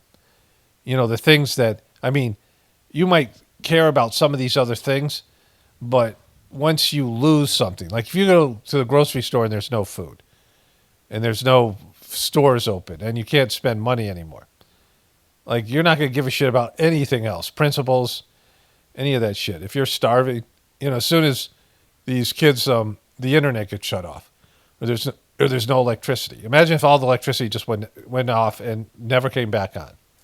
Like, what would happen? People lose their fucking minds, and they won't give a shit about any of these political issues. That's all they care about, right? And there's no running water in your house. You can't take a shower. You can't cook. There's no water. What are you going to do? Like, is you going to care about fucking some bullshit political thing, or Ukraine or something, or Palestine or Israel or any of these other things? Or your one preoccupation is like, holy shit, how do I get water? I don't have any water, right? Can't flush your toilets, can't do anything. What are you going to do, right? And so, people realize we're at that level where things might start disappearing. Like, everyone kind of senses it. It's there. And that's based on the fact that Democrats did spend a lot of the 2024 election cycle hammering their messaging about threats to democracy and civil society. After they ran a candidate that was not democratically elected. She only won one election as senator, and that was a like a gimme. And in California, where she was backed by the political powers. Kamala Harris won no elections. She ran for president, didn't even get a vote. And then she ran for president without going through a primary. And so they were the party of democracy. Like, everyone could see through that bullshit. If they couldn't, they didn't. If you couldn't see that through that bullshit, you didn't care about democracy, right? Like, you're so ill-informed. And then they lost the election, ultimately because voters, particularly those voters sort of on the most margins of paying attention to politics and news, were most concerned about pocketbook issues, specifically the high cost of living, which is what they told every pollster. And so because of that, I think a lot of Democrats in power and political consultants around the Democratic Party, because we have a problem-centered democracy where if you have a problem and you're concerned about something affecting you, it could be abortion. In this case, the economy is far worse. Like, an abortion, if you're pregnant right now and you don't want that kid, you care about abortion. But as a principle, let's say you're a 50-year-old woman who thinks, she wants other women to have the right to choose over their own fucking, whether they can kill their fetuses or not, right? She doesn't care about as much as that as she sees her kids not being able to feed her kids, right? And so everything's driven by problems. You have a problem, some flim-flam grifting politician comes in and says, I can solve that problem. And you're like, good. People were freaked out about Trump. Biden came in and said, I can solve your Trump problem. We'll vote for you, right? People are freaked out by Trump, COVID, whatever it was. Remember, COVID was the big, Trump failing on COVID was a big reason for him to, people to vote against him in that election. So whatever legitimacy was of that election, it was the problem driven by COVID and to shut down the economy and people being fearful and freaked out. If you scare people, and if that fear is legitimate, like, the economy or some, World War III, something like that, and people are freaked out and they're scared about something and they have a problem, and you say, I can make that problem go away, they're going to give you money and do things to support you because they just want that problem to go away, right? That's what we live with, because people don't want real shit to happen. They just want to go back into their stupor and live their, their non-existent lives where they're not even, they're functioning like an automaton and just going through life without any kind of, goals or like any kind of, objectives or just any kind of purpose. They're just, clicking, punch the clock every day and go in and do their time and then get old and die, right? Party have come to conclude that democracy is a losing issue politically, and they should talk about Medicaid cuts, for instance, instead. Every day, we are hammering away at Trump. And we have a simple thought that unites the Democratic Party from one end to the other. He's asking the middle class to pay for tax cuts for the billionaires. It unites us all. Bernie Sanders likes it, and my most conservative members like it. We're hammering away at that. Today it was Medicaid. Tomorrow it's going to be, or in the next few days, it's going to be tariffs. He's raising those tariffs, raising your costs, Mr. and Mrs. American, by $2,000 a year if he raises all these tariffs, so that he can use... He's just like, nobody's listening to you. Right? They got these red chairs and shit. Chucky Schumer, like the things that are not problems yet, you can get people to fear something that is going to happen, like nuclear war with Russia. They were able to, we had to, when I was a kid, we had to, prepare for a nuclear bomb explosion. People are building bunkers and shit, right? In the 70s and 80s. And we had to prepare, like, put your head down on your desk in case there was a nuclear explosion so the glass didn't get you, right? The windows, when they blew out and sprayed shards of glass, all across the room, that somehow you were supposed to hide under your desk and prevent you from that. And then, of course, the nuclear radiation that would sweep through and all the shit after that, depending on how far away the blast was. But, there was this fear that they would prepare you. Oh, my God, we're going to have nuclear war with the Russians. And that dissipated with all the things that happened with Reagan, all that stuff. Cold War ended, Russia, Soviet Union fell apart.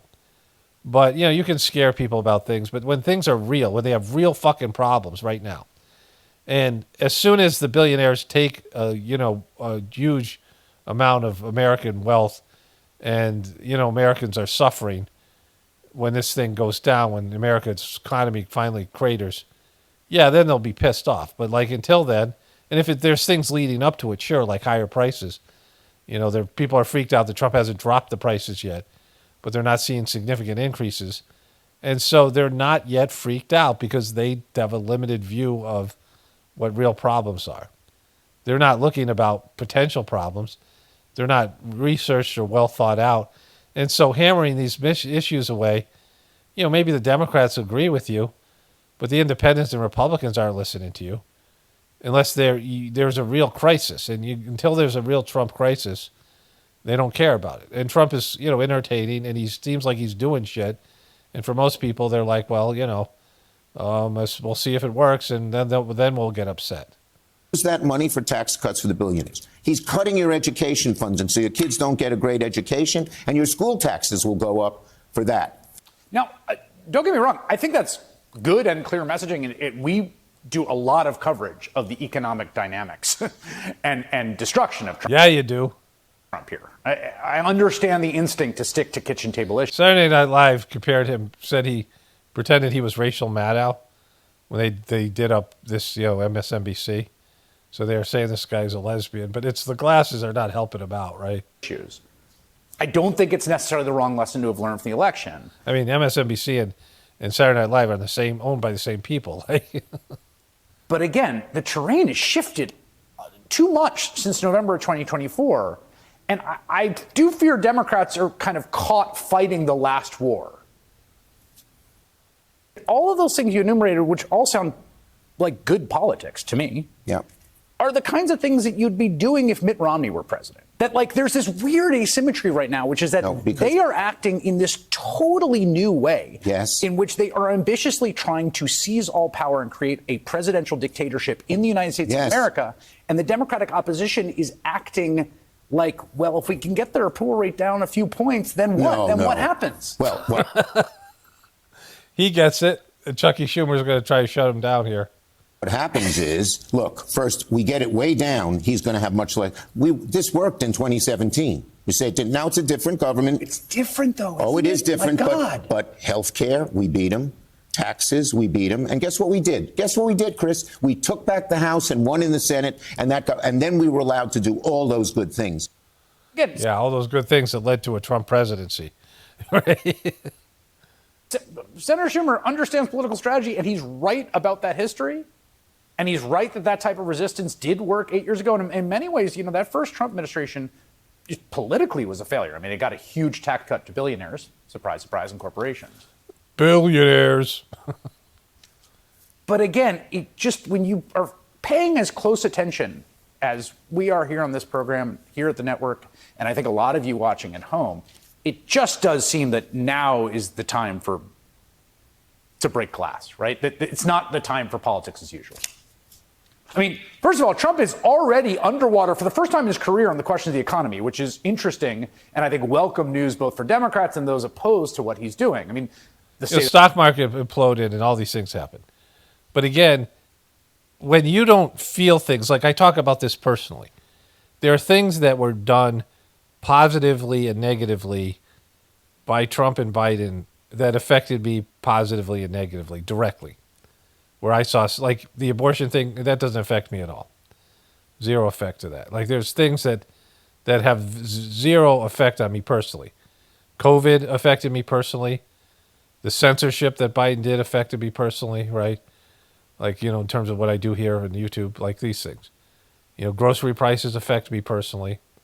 And so things that I notice, like, all right, this is changed. And so when they hacked the pipeline, remember that happened? They hacked that refinery and there was no gas in certain parts of the East Coast. My wife and I were traveling, shortly after that. Some guy was filling fucking thin plastic bags that you could see the gas through. They weren't even the like hefty bags. They were like transparent bags full of gas. I'm like, how are you going to get that gas into something that you can get into your car? He had bags of it, just filling them. There are all these closed stations, right? So there, things like that where your lifestyle's affected, everything's affected. That doesn't happen to me very much, and it didn't happen to me,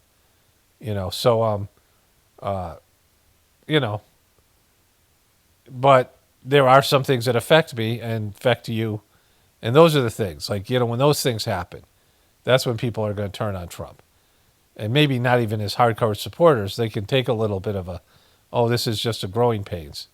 The stock market amid Trump's trade war is doing a pretty good job messaging pocketbook issues itself, along with the tariffs that are coming April 2nd.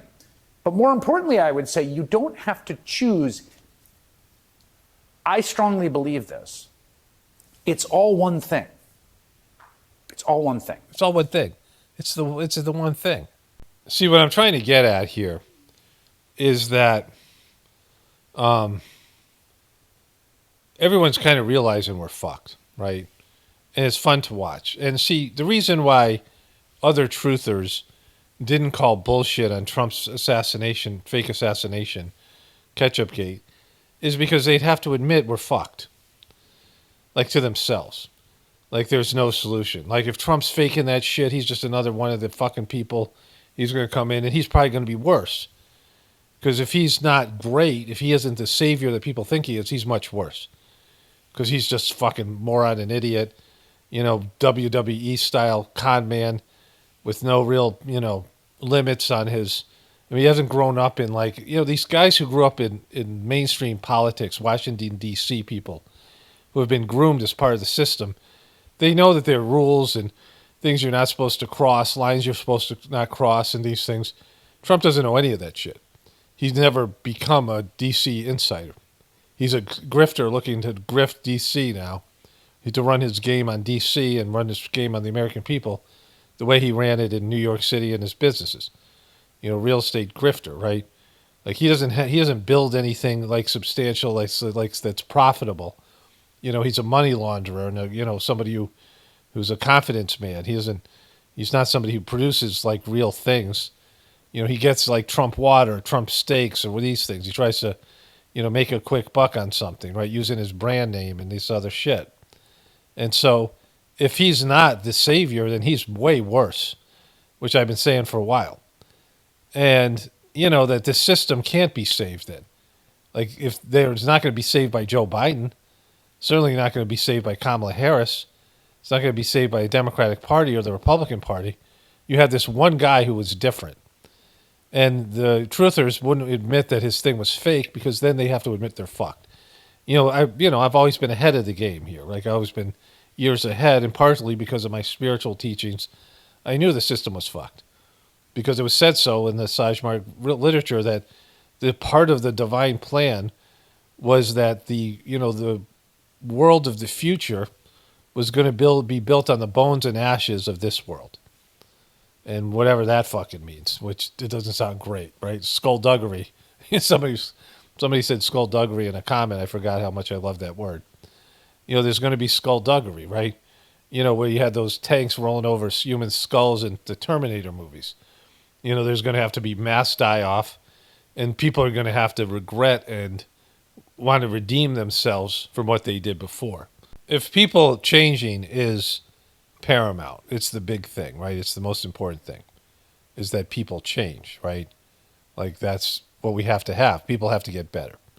Like, if people don't change, things are not going to get better. On a fundamental, you know, relate to nature and your inner divinity and go, you know, you have to become a saint. Like, every person has to become a saint of the past. Even more so. Like, beyond, you have to be better than Jesus. You have to move past even Jesus and some of these, you know, so supposedly higher developed souls or the highest developed souls, right? Like, there has to be something where you're even, you know, the whole population is on that level of like spiritual consciousness and, you know, integrity and character qualities, you know, where you're just mature and you're beyond your lower level tendencies, your hatred and your lusts and your freaking anger and fear and all these things, and, you know, your appetites and, you know, your ego and your envy and all these things. You know, the 7 deadly sins. Those things just don't exist anymore. Like, you're just beyond that. You're a saintly person. And and the length of life has to change. You know, people are going to have to live hundreds or thousands of years. Like, there has to be, you know, like, not the rat race we're in now. You know, a time for you to mature. Like I said, like, I'm right now at age 60. I'm finally like a competent person. I mean, you know, like I'm still kind of messy and sloppy, you know, like, but I mean, I'm competent. I finally get it. And I can tell my body's breaking down and I'm in the death process. You know, I'm getting healthier now and, you know, I'm better since COVID, but, you know, I mean, I'm not getting younger. And so, like, I got whatever to 20, 30 years left, right? My grandparents all lived into 90s, like, you know, and, you know, those last 10 years are not great, you know? So, I mean, I have a limited amount of time. And so just when I'm finally competent as a human being, like, I'd be a much better parent and I'm better at my job and I'm better at, you know, farming, and I just take my time and I do things better and I understand things more. And so, you know, we need longer lives. And people used to live hundreds or even thousands of years. There were times when that was different times, different yugas, different, you know, races of people that were here before. You know, before there was this, you know, what was left behind as a slave population that was genetically, you know, or genetically manipulated merging of apes and people and this stuff that's here now, right? Like a slave race was left here, and the higher developed people just took off. And so the potential's there for human beings, but we haven't realized it. We still have animalistic tendencies. And so, you know, all those things are on the table. But at some point, people realize, oh man, the system can't be saved. Then what? Then what for me? What do I do? Pockets of the future, right? That's what this is about. Like building pockets of the future, creating something now that's going to be there after the collapse. Living the way people are going to have to live in the future, right? There's always has to be pockets of the future. There are times when civilizations collapse, and there's some people that have to see the collapse coming and prepare for it and be able to take, not only themselves but other people and build something where there's, something that's can go into the future, like that can sustain the hit that everyone's going to take from the collapsed system and thrive in a post-apocalyptic world. Without pockets of the future, there's no hope for humanity. Not that, just the idea of pockets of the future, not my channel or me, it's the idea of it, right? That people actually do that. If there's no pockets of the future, then everyone's going to like crap out or go Cro-Magnon when this thing happens.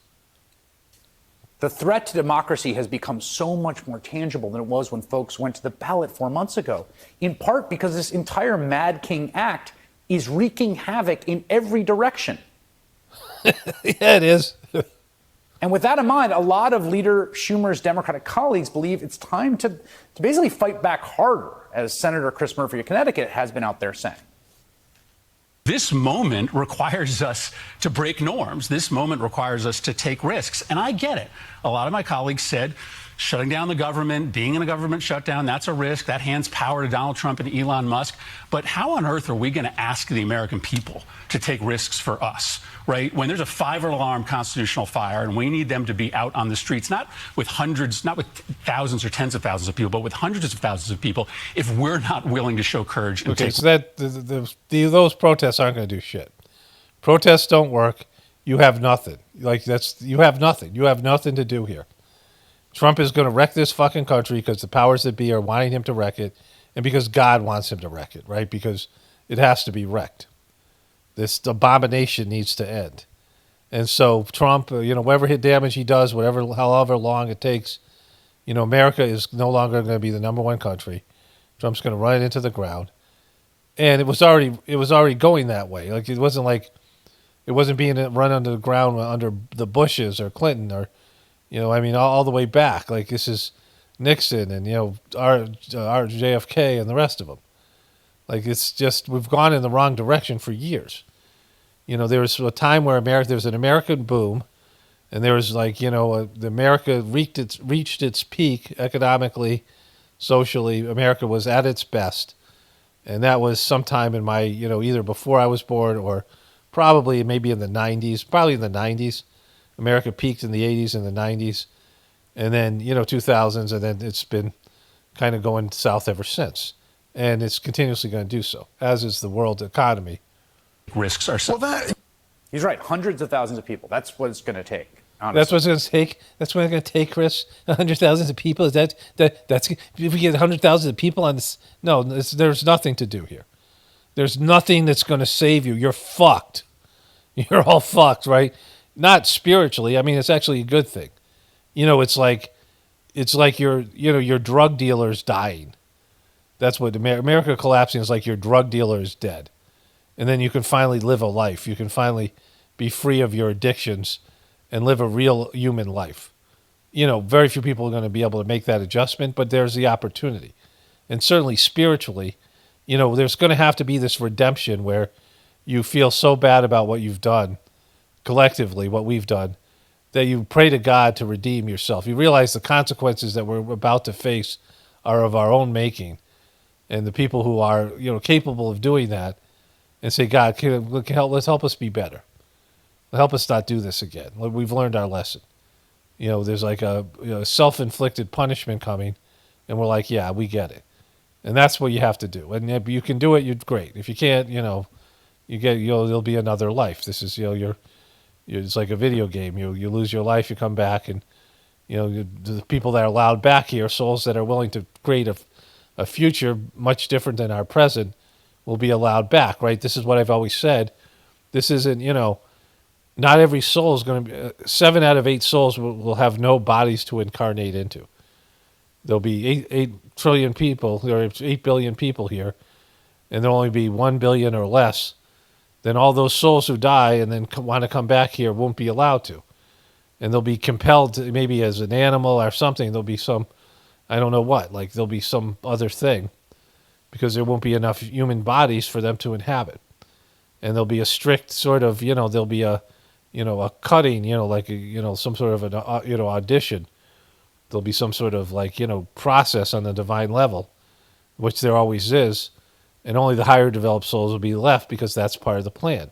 If you let the lower developed souls come back in, the higher developed souls not, then we'll go down, right? If the higher developed souls come in, they'll work for redemption. Like, that's how it has to be. But it's not 100,000 people. It's silly. I think now is the time to take political risks before it's too late. I mean, to only barely slightly oversimplify, the whole point of America is that you cannot have one guy in charge of everything without checks or balances. It is literally and it's over. Like, it's fucking over. When Biden pushed for censorship, where were you? Because that was bullshit. That wasn't fucking democracy. And when you allowed him to rig the election, and when they rigged it against Bernie Sanders twice, fuck you and the Democratic Party for letting that happen. You're not the party of democracy. Fuck you guys. Running Kamala Harris, an unelected, unnominated person, that wasn't democracy. So you guys fucked it. Like, you guys did the same shit Trump's trying to do. He's just better at it. Foundational insight upon which this country was built. No kings, not ever. There is quite possibly nothing that is more fundamentally American. Boom. Yeah, we're fucked. Like, just say it. Say it, Chris. We're fucked. Say it. Right?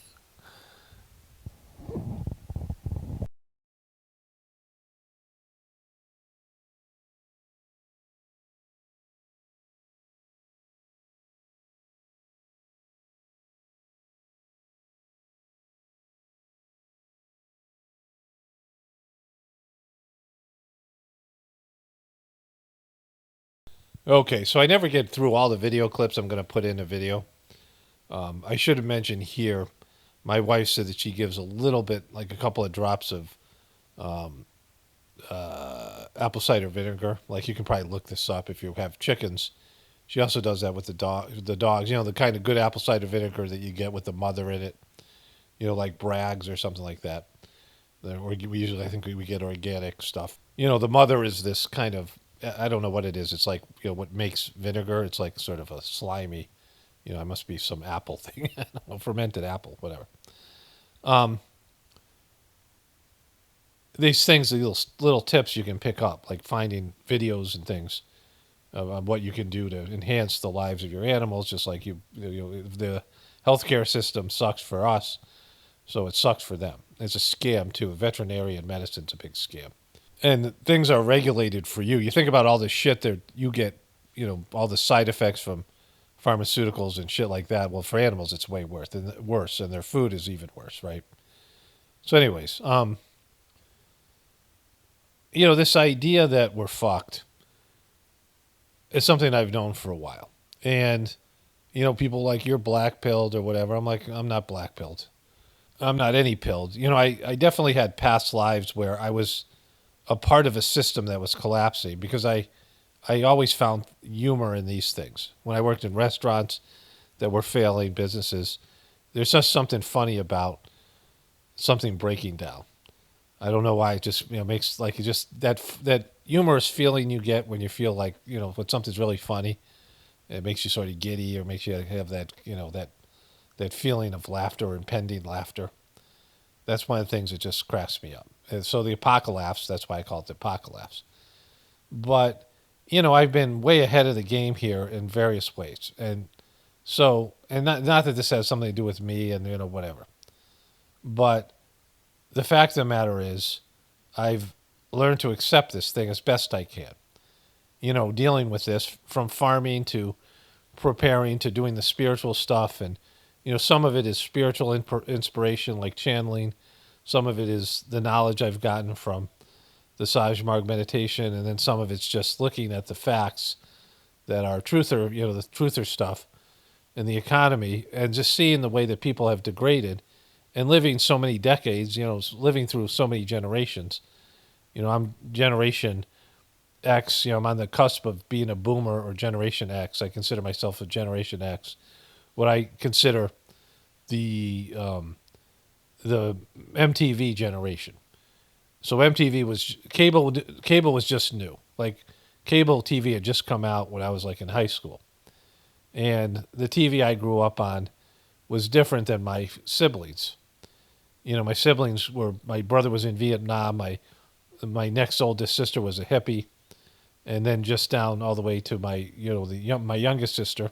I had two more sisters, and they grew up as boomers, and my youngest sister was 10 years older than me. And my brother's kids were closer to me in age. I had a nephew that was 6 years younger than me. So they, in some ways, were more like my siblings. And, I was right on that cusp when the hippie boomer generation was ending and my beginning, and the Generation X was just beginning. And then there was Generation Y, and there was the Millennials and Generation Z, and, all these generations. And I've seen the difference because, having worked with kids and having kids, having worked with kids in treatment centers, you see the difference and then of course doing this, what I do now, you see the different ways that our consciousness has changed, and most of it for the bad. With the development of technology, cable TV was a technology. So Generation X was different, and then computers kicked in. Like computers were just beginning, and then there was the internet that kicked in the 90s, right? And then, there was the generation of kids who grew up on the internet. And that was a whole new thing. And then the internet expanding, the cell phones, and all these different things that have happened since then. The rise of the social media, and video games becoming. I mean, when I grew up, there was a game called Pong, which we thought was like the fucking balls, right? It was, two lines hitting a small little leather square that was supposed to be a ball back and forth like you're playing fucking tennis. And it was like, there was these video games that came out, and I couldn't believe them. Like I was like, these Space Invaders and Pac-Man, these videos came out and all these things. There's a tank game I played. There was a couple of tanks going around a maze. I was like, oh my God, that's fucking amazing. Like it was just, now of course it's all this stuff's been dated by these video games that are they're, in many cases for kids, they're better than reality.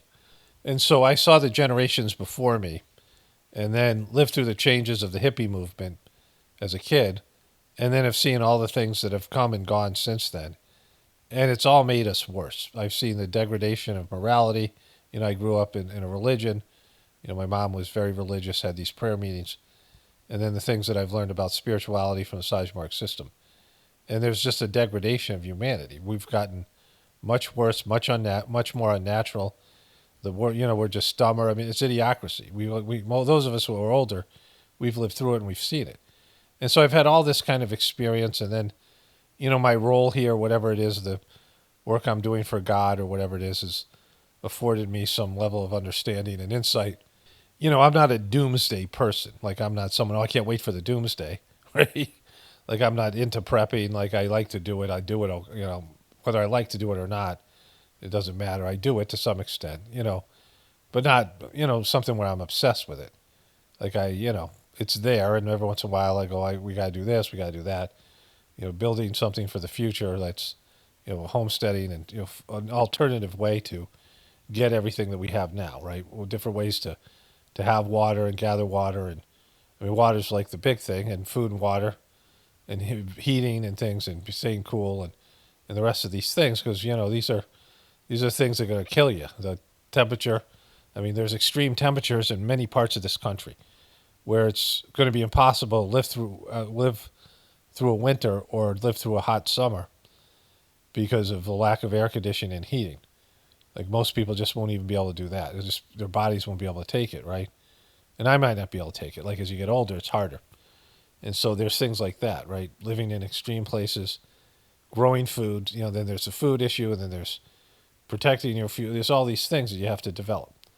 And, strategy, and there has to be some, if you're not working for God, if you're working for God, I was saying this to my wife the other day, I don't want to call it luck because it's not luck, but you need luck. Like, you need divine intervention. You need divine support system looking out for you because you're doing God's work.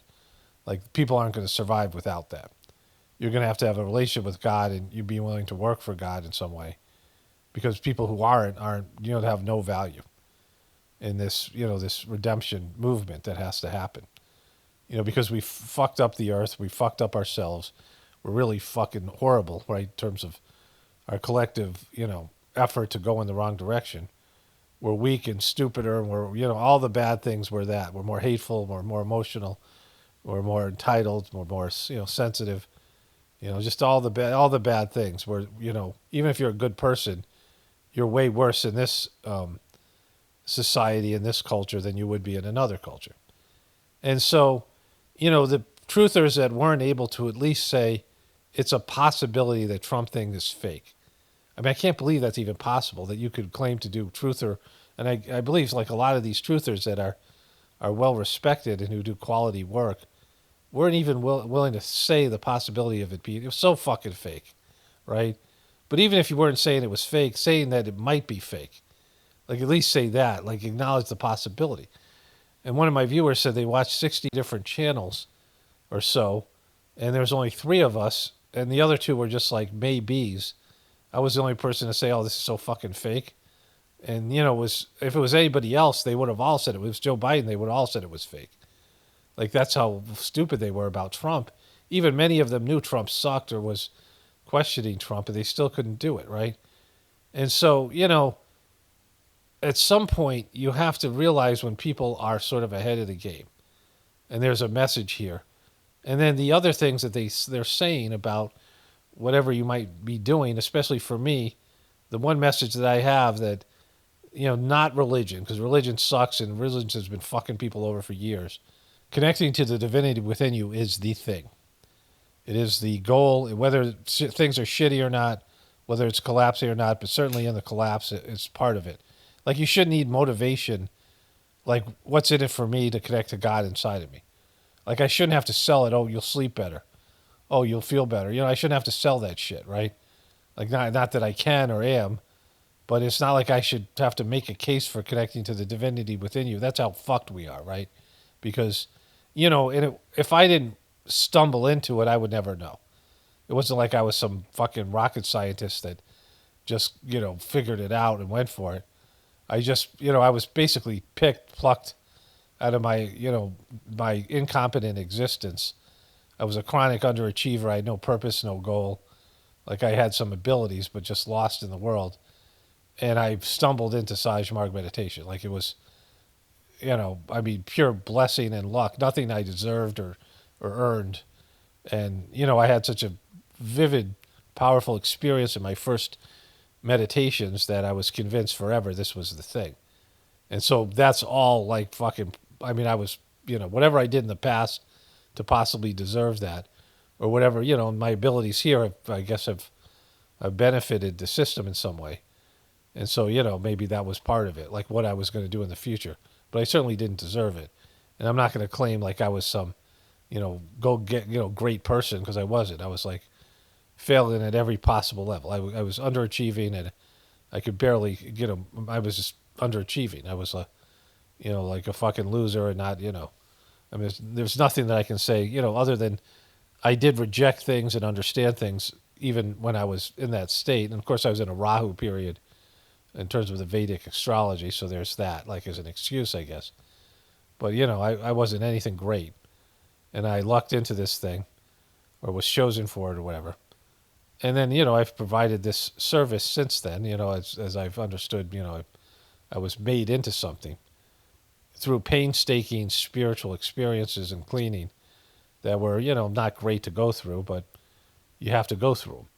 You have to go through the test of, like, the test of fire. You have to go through like what they do with blacksmiths do with pounding iron and steel, whatever it is, on an anvil. Like, that's what God does to you when you want to work for God. Like, you go through shit to make you into something. But, with all the stuff that I've kind of been ahead of the game on, comes from that realization and that, lucky experience on my part and this connection to the divinity within you, which is the central element to being a part of a pocket of the future and to, be moving forward. And it doesn't matter whether civilization's collapsing or not. It's what your evolution is demanding of you. To evolve, you have to connect to the divinity within you, and you have to minimize your ego, and your ego has to accept that you have a higher purpose and that your ego is a short-lived construct of your subtle bodies and the need for some sort of persona or personality. You need a mind, you need psychology, you need a psychological makeup, you need to be, you need an internal world, and you need to navigate through this difficult world, and so you need an ego. Without an ego, what would you do, right? You would just sit there like a vegetable. So you need an ego, but your ego can't hijack your original purpose. Like I've given the analogy of a video game avatar that just wouldn't respond to the controllers anymore and just started to do what it wanted to do, and you no longer could control your avatar. Like that's what everyone's kind of doing now. So, with all this information, you think that, how desperate people are and how like they're looking for a solution, and I have the best one and the one that works. It's not my thing. It's just something that I know. There's other people I'm sure that, not necessarily in the truth community. And, Sajmarg is the best system to help you connect to the divinity within you. It's a specific system just for that. And other religious movements and spiritual movements aren't about that specifically. Like connecting to God is part of it, but not, just that's all Sajmarg is. It's a transmission cleaning. It's to help you connect to the divinity within you and then form a relationship with the divinity, your soul within you. And then you get direct information from God and the source. And there's, beings that are around you, higher developed souls, and you have a relationship. Now you're submitting to your spiritual support team, including your soul, and you're no longer making just egotistical decisions about, sensory stimulation and wants and desires and preferences.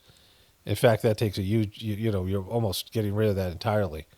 And you're only doing what God wants you to do. Ultimately, at some point where you just do whatever God wants you to do automatically. Because God is merged in you, and there's no individual in you that wants to do the wrong thing anymore, that wants to indulge and do things that you know to be wrong. Like most people, everybody does this, and most people have lost control of this, where their ego just does the wrong thing all the time, and there's no sense of, well, maybe I should stop doing this. They're like full-blown addicts, they're full-blown sociopaths or narcissists, and like all they do is the wrong thing. Almost all the time they're making the wrong decision. They almost never make the right decision. And if they do, it's just, short-lived and lucky. Like they just happen to make the right decision. You have, in every choice, every time you have a choice, there is infinite amount of wrong decisions and one right decision. The decision the divinity wants you to make. And sometimes you'll make the right decision, but not make that decision for that reason. You just happen to make the decision. The one that you wanted to do happened to be the right thing.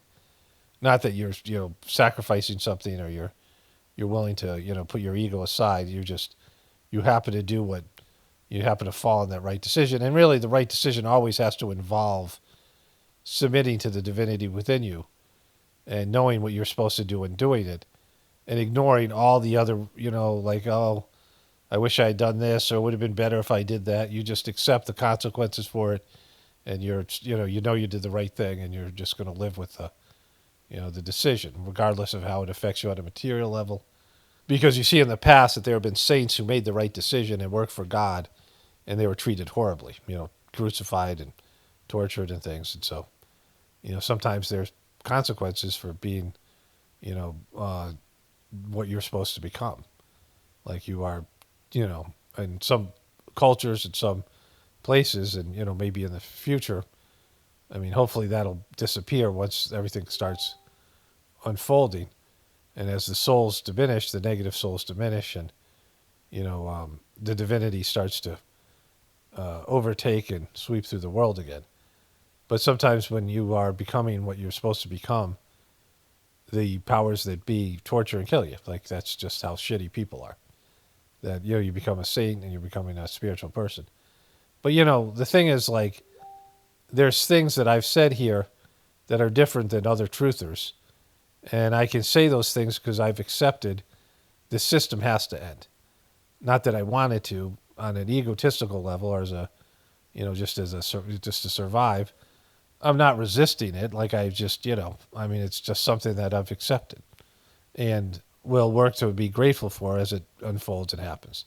And maybe come to realize I'm happier, which I think I will be when it does happen. And there is a reason for that. And the best way to adapt is to have a relationship with the divinity within you. And the gratefulness meditation that we do, there's links in every video I do to the Gratefulness meditation channel. It's a comprehensive channel that's free and people can do it. And, it's like I would think that if human beings were wanting to endure and survive this thing and work to being a part of the solution, they'd be running to this thing in droves. Some part of them would make them find these videos. I thought this about the size mark system before Dodgy shit the bed on it. But people just don't. And that is what it is. I've accepted it. There's nothing I can do about it. I'm not happy about it, but it's there. Like I'm going back to this idea that the majority of truthers wouldn't, face the truth that Donald Trump faked his assassination attempt and that no one wants to kill him, right? Like, do you think people want to kill Donald Trump now? Right? Why wouldn't they kill him now? Why wouldn't they do this over the tariffs or any of these other things? Why has there been no assassination attempts since he's been president, right? It's the Secret Service is so great. It's because the controllers want him to do what he's doing. If they do kill him, it's to evoke a reaction. But they want him to destroy the world. Like he's, the Democrats and the people and all the people that see which way this is going, they're allowing Trump to wreck the world. They know it. They know what Trump's doing, to wreck the country, first of all. They know what he's doing, and they want him to do it. He's their asset. You don't see that now? How can you fucking not see that now, right? And claim to be a truther. He's their asset. Donald Trump is the controller's main asset. He's been the center of America's consciousness. He's the number one political celebrity for the past 9 years. He's dominated every aspect of the American news and the American media, and it's all they talk about and have talked about now for 9 years, and even more so now. Everything's about Trump. He's the center of America. Like he is the energy that makes America like what America is right now. Its essence. You penetrate to its center. You see Donald Trump's big, ugly, fat head there, and they're not doing that because he's going to make America great again. They don't have a desire. They don't love America. The people control the world. America has served its purpose. American people are just basically worthless, useless eaters, entitled and incapable of doing, what needs to be done for the future for their plans. And so America's going to be thrown away like a used rubber, and there's going to be, whatever else, the various power system is going to be fluctuated. But, they're not the ones in charge of anything. This is ultimately a divine plan to get rid of the system that's taken us in the wrong direction.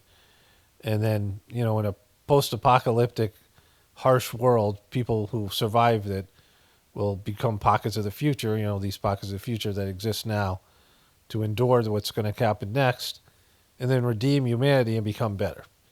And seek to be better. Seek to, take personal responsibility. Because what we're talking about is human change. And no one else saying anything about you changing. How many truthers say we need to change? No, we got to change the fucking deep state, or we got to change the liberals, or the morons, or whatever it is they call them. We got to change them. Like we got to change or we got to change the Trump and the Trumpers. No, you got to change yourself, right? These people are operating on a lower level of existence, and so they're the ones that you're expecting to change. The people we call the elite, you're going to change the elite. Why are they going to change? They're like the worst, lowest functioning motherfuckers on the planet, right? And so, it's all there in front of you, and you can either accept it or not. And then if you accept it, then you're like, what are you going to do? What choices are you going to make to redeem redeem yourself and redeem the planet and start getting on the right track of things, right? Instead of looking for, some external solution, going inside and asking God what you can do. How can I be of service, right? So, like, even if you're not trained that way, like, that's the choice that's on the table. Anyways, let me wrap this one up here. I got more to cover. I'll start with the Laria thing. Hopefully I'll remember to do that. In fact, I might start that later today. It's still pretty early, 1:30. It's rainy out, so I really can't do any outdoor work. So that's my day.